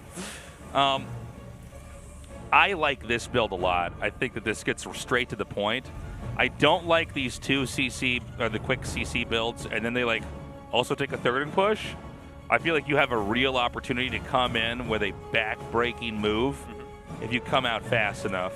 Well, this is the build that basically won ByuN the World Championship. Right. The 2-on-1, where he was just like destroying everybody with it. Like no one really had a counter. It wasn't Command Center first into it, but just the general concept. And obviously there's been patches since then and everything, and the play has developed a lot. But honestly, this build has fallen way out of favor with Terran players. Like almost no one does this build ever anymore. Yeah. And the thing is, when ByuN won, you could literally do it against all 3 races. Oh, yeah. And we've had criticisms of ByuN in the past that like he did seem to do these kind of like straightforward aggro pushes. Sometimes on maps where it was like, well, there's only one point of entry on this map, which is not the case here, by the way. But we had some games where it was like, this just doesn't seem to be that thought out. But I think in this situation, with the build he's opened up with and what DRG is doing, I like this. I think this is going to be very strong. So he's going to have 2 medevacs coming out here, a fresh tech lab finished up. And a lot of times what you see is a siege tank behind this. You see that tech lab coming up for the factory. More medevacs, more Marines, and then the next set of medevacs will carry everything out, right, and kind of continue that push. So we'll see if he does that, like, kind of, you know, continued version of this, or if he's just going to harass slightly and take the third. Oh, yeah, third rack starts, so, okay. Let's see what he gets done. Yep. He does pick these up. He is making a beeline towards the third base here. And there is going to be reinforcements that are going to be trickling in behind this. But first he needs to do some work on the creep over here. Maybe take out a queen. Yeah, going to go ahead, pop it out right here, gets that active tumor. Ooh, goes after an overlord right away, nice. Big catch. The Zerg is basically supply blocked 89 to 90. And again, in moments like this, it's really important that you keep production going, because you know that there's going to be more and more pressure building. Gun starts to come down a little bit. That is a lot of queens. All right, good targeting. Gets rid of 2, 3. What? Oh my god. He just like knew the math on this so exactly. What? Dude, what is going on? What is going on here? ByuN just smashing. Look at this. He's killing like 6 queens. This is the Queen Slayer, man. Yeah. That was just, I don't know about everybody else that's watching, but I thought somewhere at the start of that fight that was going to snowball and he would have to pick up and leave. Yeah. And then he kind of just seemed to know exactly how that engagement would go down. What was that? 5 queens killed? 7. 7 queens killed. And reinforcements are coming. That's this a could lot just of money, be a very, very simple death here. Yeah. I mean, without the queens, you don't have anywhere near the kind of sustain. Yeah, he's only got going to 4. have tanks. The Baneling's nest is not even done, Artosis! Oh, it's crazy. And look at this. He actually sieges on the edge here and goes ahead, drops out into the main base. Going to get a good amount of drones here. DRG doesn't have the units to cover both areas. And look at that. Beautifully defended. His Lings pushed back. Oh my god. Just gets it. That's it, man. You Dude, just lost your layer. This is... DRG can't come back from this. I don't think so. Not against ByuN. No way. No way in hell. Again, and on the map that we kind of expect Zergs to do pretty well on, but, you know, God, this new build. No, he's done a very good job with it. He's getting really great pressure on. Killed so many queens. Like, look at this value. He's only lost 14 Marines so far. You know what? I'm giving him +2 for the loss against Maru.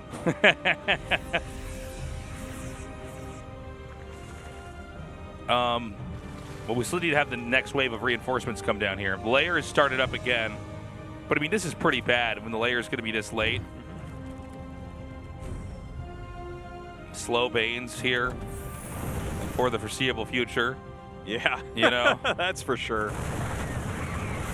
Okay, goes in. That's a nice surround, but there might be a critical mass here. Okay, lifts up. Baneling's a little bit too scary to deal with.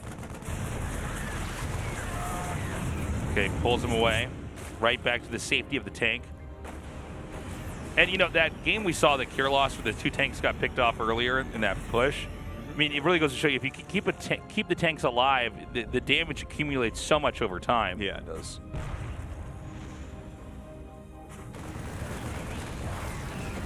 Nice little drop here, getting rid of that watchtower vision. Another stim down. Nice positioning. Like ByuN just kind of utilizing that high APM here. Now it's important to note, I mean, he's kind of overstayed his welcome here. The Zerg has managed to kind of recover here. We've got a Liberator coming up. Oh, he's going to try to save the tank. Look at this. He is dropping absolutely everywhere at once. 9 more drones fall. It does seem to me like he's actually almost hitting too many locations at once. Like maybe it would be better to just like regroup and actually attack in one spot and try to win the game. Oh, Tasteless. That's... He does not play in such a crude way, Tasteless. ByuN must multitask 4 locations at once or he's not using his full speed.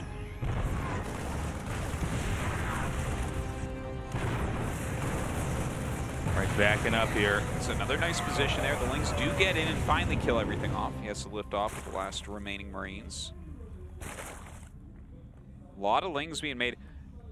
I gotta tell you, like, DRG is impressing me with how he's staying alive during all of this.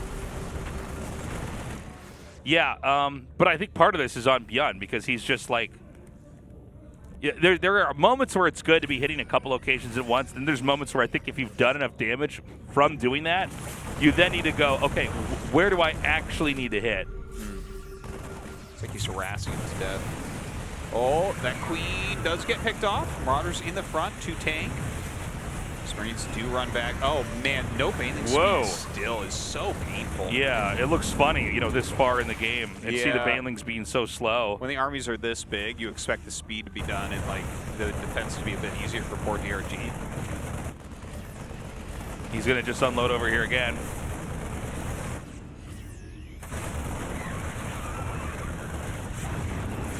I wish we could just zoom out and watch everything ByuN is doing at once. It's crazy. And then we find out he's actually ByuN ID. He's actually a computer. Gotta be careful with those Banes. Do not want to get surrounded. More reinforcements coming. I think this is the big push. Yeah, I was going to say, like, right now, before I was like, okay, he can still do this, but I definitely agree with you at this point. He needs to just group everything together and go. It's like time. The little harassments aren't doing as much now. It comes in here. Bailing speed is not done yet, but it's close now.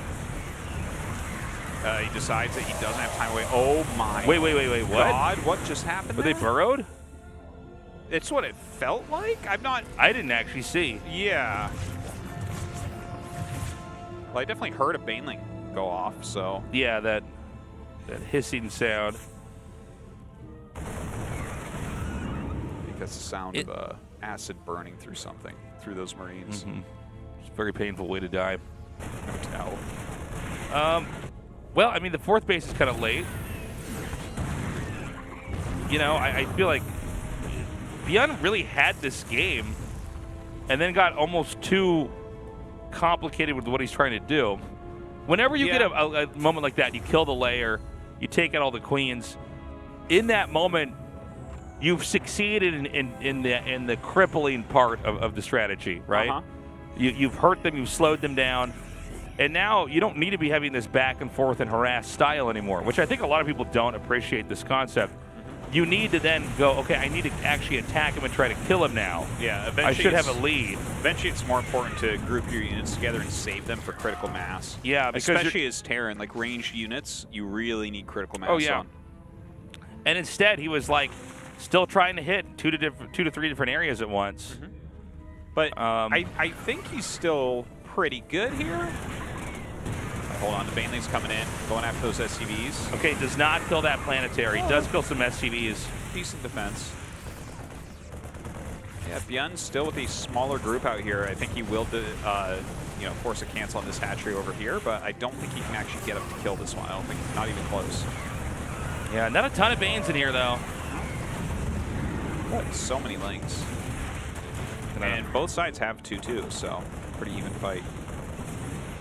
Still Zerg on 4 bases to Terran on 4 bases, so. Lurker Den and Viper on the way.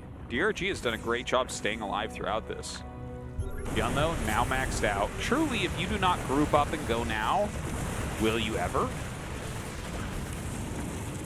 Like, we don't need to harass to kill 3 tumors anymore. Yeah, again, Everything kind of split up. Dude, look at those cousinets just run so quickly in front of this army. Okay, he's coming forward. Hydra's now in the mix as well. Dude, the Queens, big overextension. I just stopped casting. I was so in shock by seeing them get killed like that. All right. Mine's getting connections. It seems like ByuN is overpowering at this area. Yeah, Morlings are going to come down here. It's going to let those Queens do a little bit more damage. He goes and pulls over to the side here, takes the Hydras out. GG, ByuN. Not the cleanest ending, but I'll tell you what, a really good start. Yeah. Yeah, his start really was fantastic. The command center person in the 2-on-1 did some good harassment. He just kind of kept it up. His multitasking was off the charts. Right. But I would agree with you that I think he did it for a little bit too long. And the grouping, he did the grouping and it worked. So, okay, it worked. That's the thing that's most important. But it did feel like DRG tightened the gap between them in that game. Yeah. And like, if anything else had gone wrong for ByuN, the game keeps going, right? Instead of an actual kill. So, yeah, sometimes ByuN overdoes it with that micro and multitasking. And Data C was the map we thought Zerg would take, right? That's the one where they usually can grow quite a bit on. Yes. So we're going to go to Waterfall now here. CC first again. I mean, maybe a proxy. I don't feel like if I'm ByuN, I want to play the normal kind of developed way to play. Anyways, guys, we're ready to go into that game. Waterfall, map 2. Let's see what happens.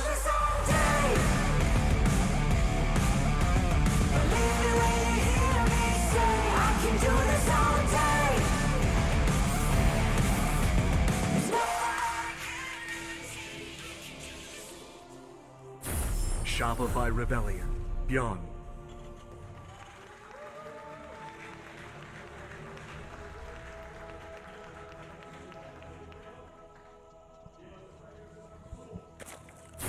Team NV, DRG.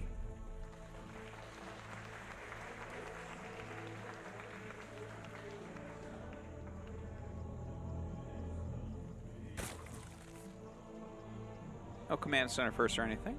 DRG, gonna go ahead, just take his hatchery first.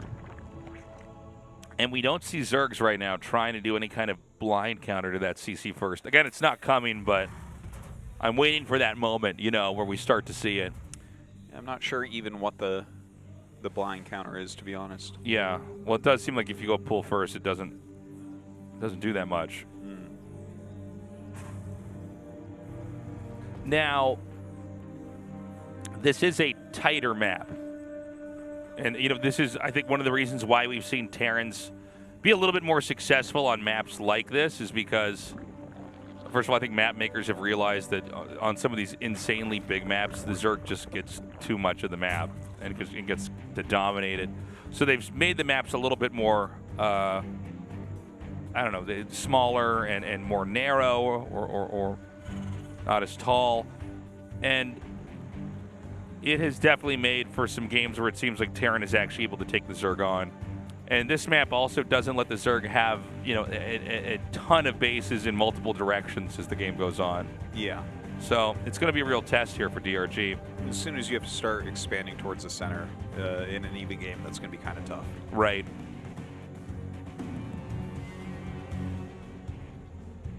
So another Rax coming up here for ByuN. Let's see if he adds another Rax or if this is going to be a factory. 2-on-1 or a 3 Rax play.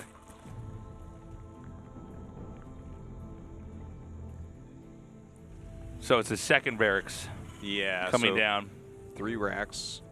This is something ByuN really does like. He has always liked. He uses it a lot.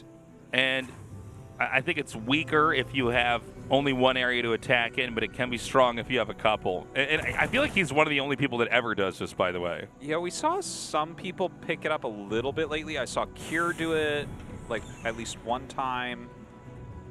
I forget who else. It was, like, maybe Keen or Dream or someone tried it out as well.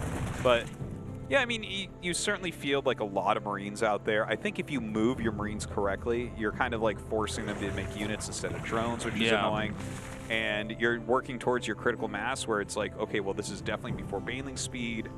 Are they just going to try to hold this with the Link Queen, and then suddenly your medevacs are out? It gets even scarier. But if you like actually move out and commit to an attack and lose the Marines, I think it's like pretty darn weak at that point. Well, that's the thing, is if it backfires, you're just in such bad shape.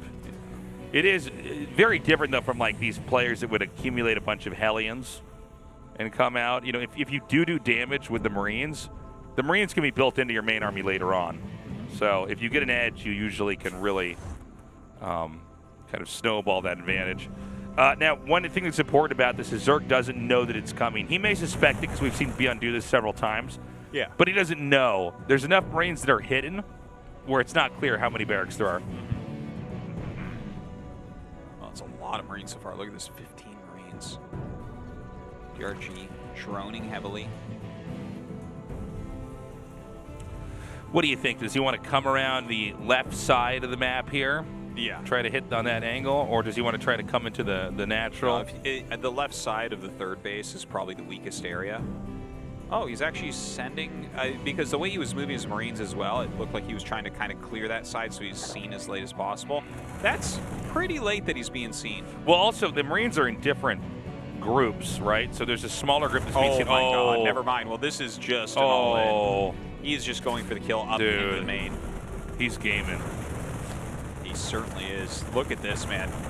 Like, with just Ling Queen, look at this, 10 Lings, 7 Queens. Oh, my God. Mass spine in the main base. But if you lose the natural in the third, can he just send the SCVs home and play a regular game? Well, he's just going to try to force it. The SCVs are not exactly in the front here. There's a lot of drones getting up here. Yeah, you're definitely right about that. But the spines are not ready.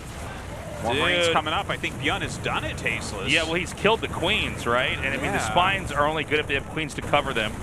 Well, the spines end up finishing, so the main base will live. Oh my God, he's trying to bring it down. I mean, if he saves here, then ByuN has not done it, right? Because ByuN lost 16 SCVs during all this. He needs more damage than what he's got, and I thought for sure he was going to be able to kill that natural. And if you kill the natural, you just back up and kill the third, right? And then it's one base against two. Yeah. Could he pull more SCVs here and do this like one more time? Well, he's adding 2 more barracks. So certainly a lot more Marines. But yeah, I think the static D, the spines, if he kind of repositions those, then he only has to worry about the third base. Oh, he's put him down here? Oh, that's kind of crazy. Well, I mean, that covers this entrance into the third base. So then you have to walk way around to go to the third, which gives him time to counter that as well. But this is a lot of Marines with upgrades, man. Stim and combat shields. I tell you, DRG has been attacked with some wild stuff, and he does a really good job of holding on. Yeah, he's going to be able to here. Well, keep in mind the 2 spines are split, right? Yeah. If it's 4, I think the SCV. If it's 4 together, I don't think the SCVs do anything. Lings are going to come in here to get the reinforcements. The SCVs are already around.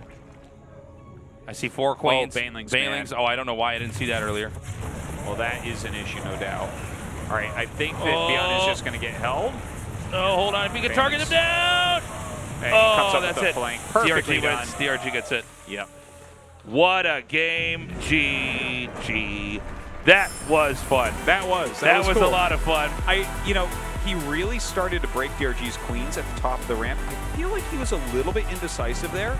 Maybe deciding he couldn't quite get rid of the remaining 2 to 3 Queens plus the spines in time. He went back down, but then the spines just walked down the ramp and he wasn't ready to like block them or anything. He also had all of the same units on the same hotkey. And so the SCVs were stutter step microing and not being used. Yeah, that's true. And actually, not a lot of the front. SCVs were behind the Marines during the fight up the ramp. It might have been, well, I know it would have been better if those had actually been fighting instead of like attacking the hatchery. Yeah. Like if you drill them through towards your opponent's minerals and get on top, surround some of these units, make it so that they're actually tanking for the Marines instead. The SCVs are there to just soak up damage so the Marines don't take damage. And a lot of them were at the bottom of the ramp. It was a very congested area to try to push up into. Clearly, DRG knew what to do, though. That was interesting to see. He just put everything into his main and stayed back. But very different build here from ByuN. It's funny. The game started out looking normal and then looking very normal because we've seen ByuN play like this before. But but it was actually a very specific all-in. Yeah, the SCV pull. That was cool. And I like how he continually was moving around with like 5-6 Marines early on, clearing out scouting links, just trying to make it so you see it as late as possible, because the later you see it, the harder it is to do things like get those spines up. But DRG dealt with the cheese amazingly well. Like, he is doing a very good job trying to deflect everything. And he spotted the rush extremely late. It was like he was literally almost halfway. Yeah, like 3 or 4 seconds out from it coming in there. But yeah, I guess that's the answer: is 4 spines. Just try to keep as many queens alive, push back down, and then just have a 2-spine defense. Tech into Banes, you win. Yeah.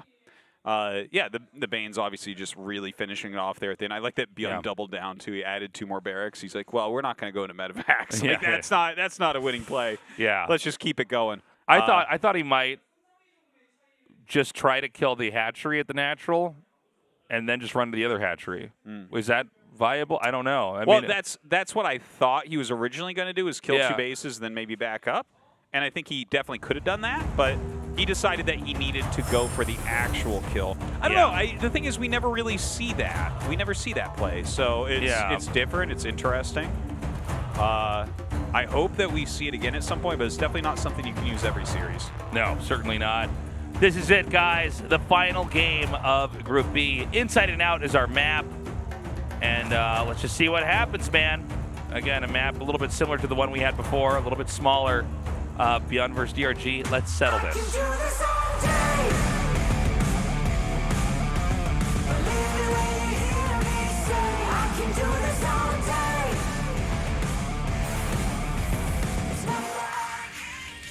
Oh, yeah. Yeah. Why not? This is the way it's done. He's like, I saw what Cure did.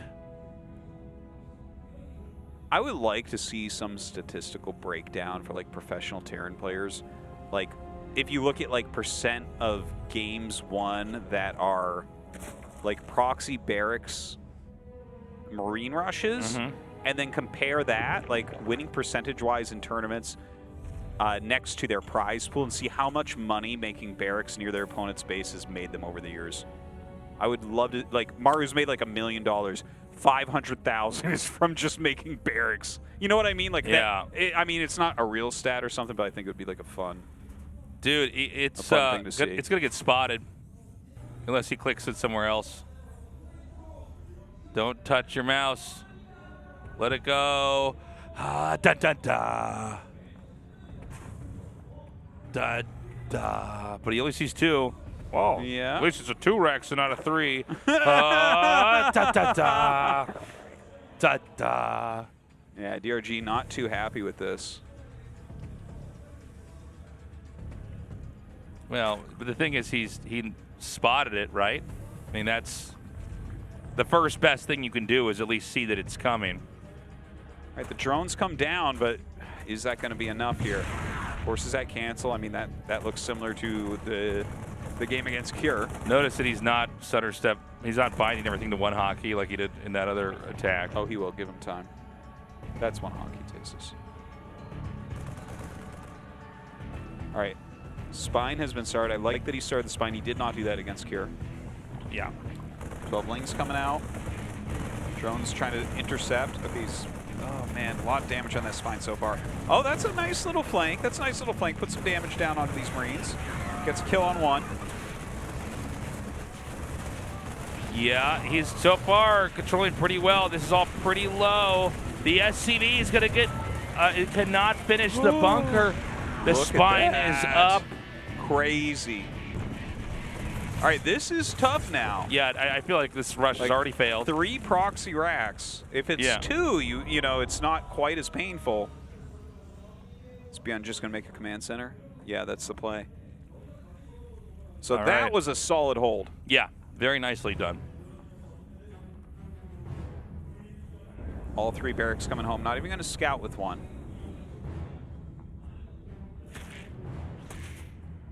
All right, double gas. I mean, I guess here is my question for ByuN, right? Because obviously that was a failure. Oh, right. It's an Overlord on the way back. That's kind of nice. Obviously that rush was a failure. But when you fly these 3 barracks home, because he's saving all 3, right? Like a lot of times we'll see 1 go and scout. Does this mean he wants to focus his money on Marine production right now? Does he want to just make Marines and then send SCVs and attack like he did in that other game? Because it's possible. I'm only half joking, Artosis, because again, when the difference between the 3 racks and the 2 racks all in is the 3 racks is really more of an actual all in because it's hard to recover it back into a normal game. Where the 2 racks, it's like, well, you tried, you probably got some damage. Let's back. I mean, that's how Maru, made his bones as a champion. A couple seasons at GSL is doing that, but. Yeah, it is a bit uncomfortable here for ByuN. I think this is probably the smartest way to try to transition out of this. Okay. Just run back. Keep in mind that the Zerg didn't get a 3rd up right away. In fact, it's being made right now because, of the way that he has to try to defend that. Maybe he just has like another push that comes out. Yeah, he's going into his factory. He's getting those reactors now as well. A little bit of scouting, a little bit of intel going on from ByuN. Feels like ByuN is like recovering pretty well overall, but if you take a look, like DRG is consistently up like 9, 10 drones. So definitely feels like his economy is still really, really good. Yeah. And to the untrained eye, it can look like Terran's just back to normal here, but really Zerg is very comfortable. If ByuN had more workers, I would not feel as scared for him, but like, yeah. But this is the thing, is if you go for a rush like this, you're giving up any economic development when you do it. Quite a bit. You're trying to drive a stake through the Zerg's heart. Yeah. But DRG's not a vampire, unfortunately. He's not, yeah. He's actually a zombie too, so you drive the stake through his heart, it doesn't yeah, do you anything. need to get his brain. He goes, ah. I was frantically searching through my memory banks for things that have more than 1 heart. There are animals with more than 1 heart, but I can't think of what they are. Are there? I think there's animals with more than 1 stomach. Are there animals with 2 hearts? Yeah, there's definitely animals with more than 1 stomach. Yeah. Yeah. Cows have like 4 stomachs. That was you last time we went out to eat our toasts.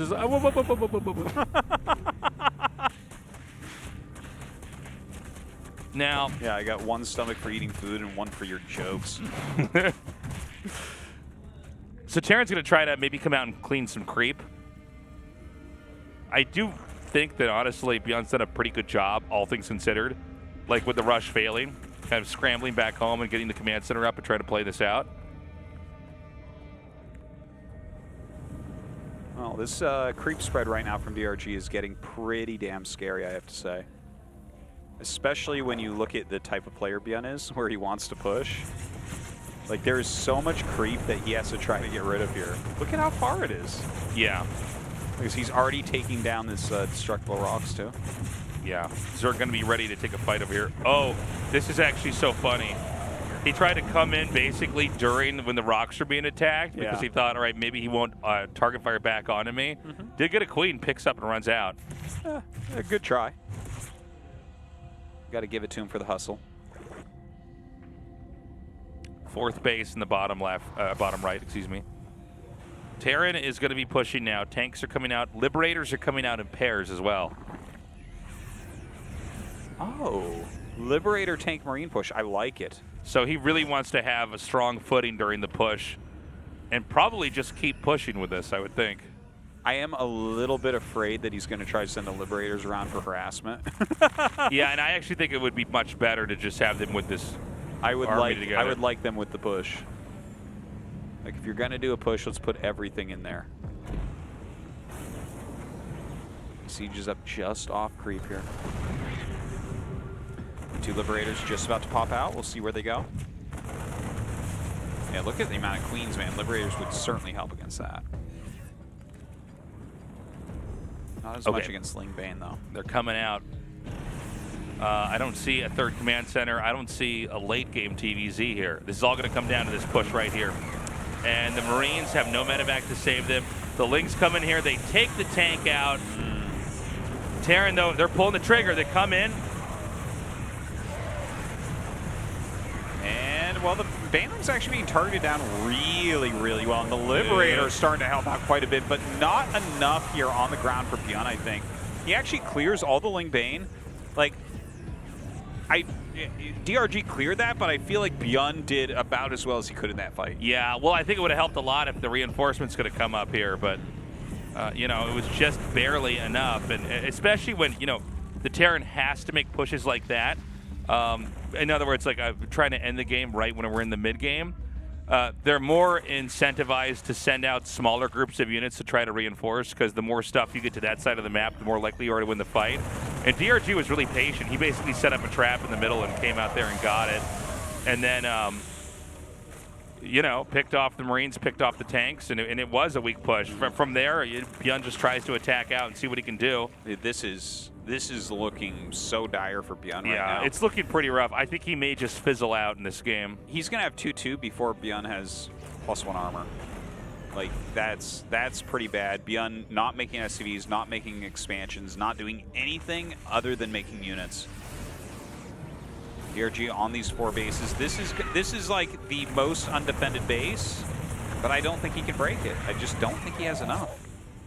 There's so many queens back here, just 2 tanks, and look, once again, a little trap. Yeah. Don't let these reinforcements get over here. And there's a little bit of a game of cat and mouse here.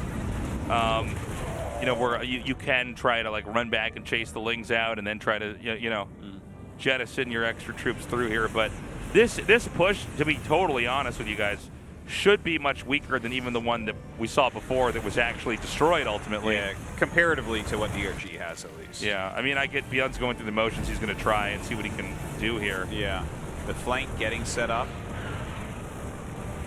That group of Ling Bane on the right, man, is just going to smash through everything. The Liberators are in nice positions and everything,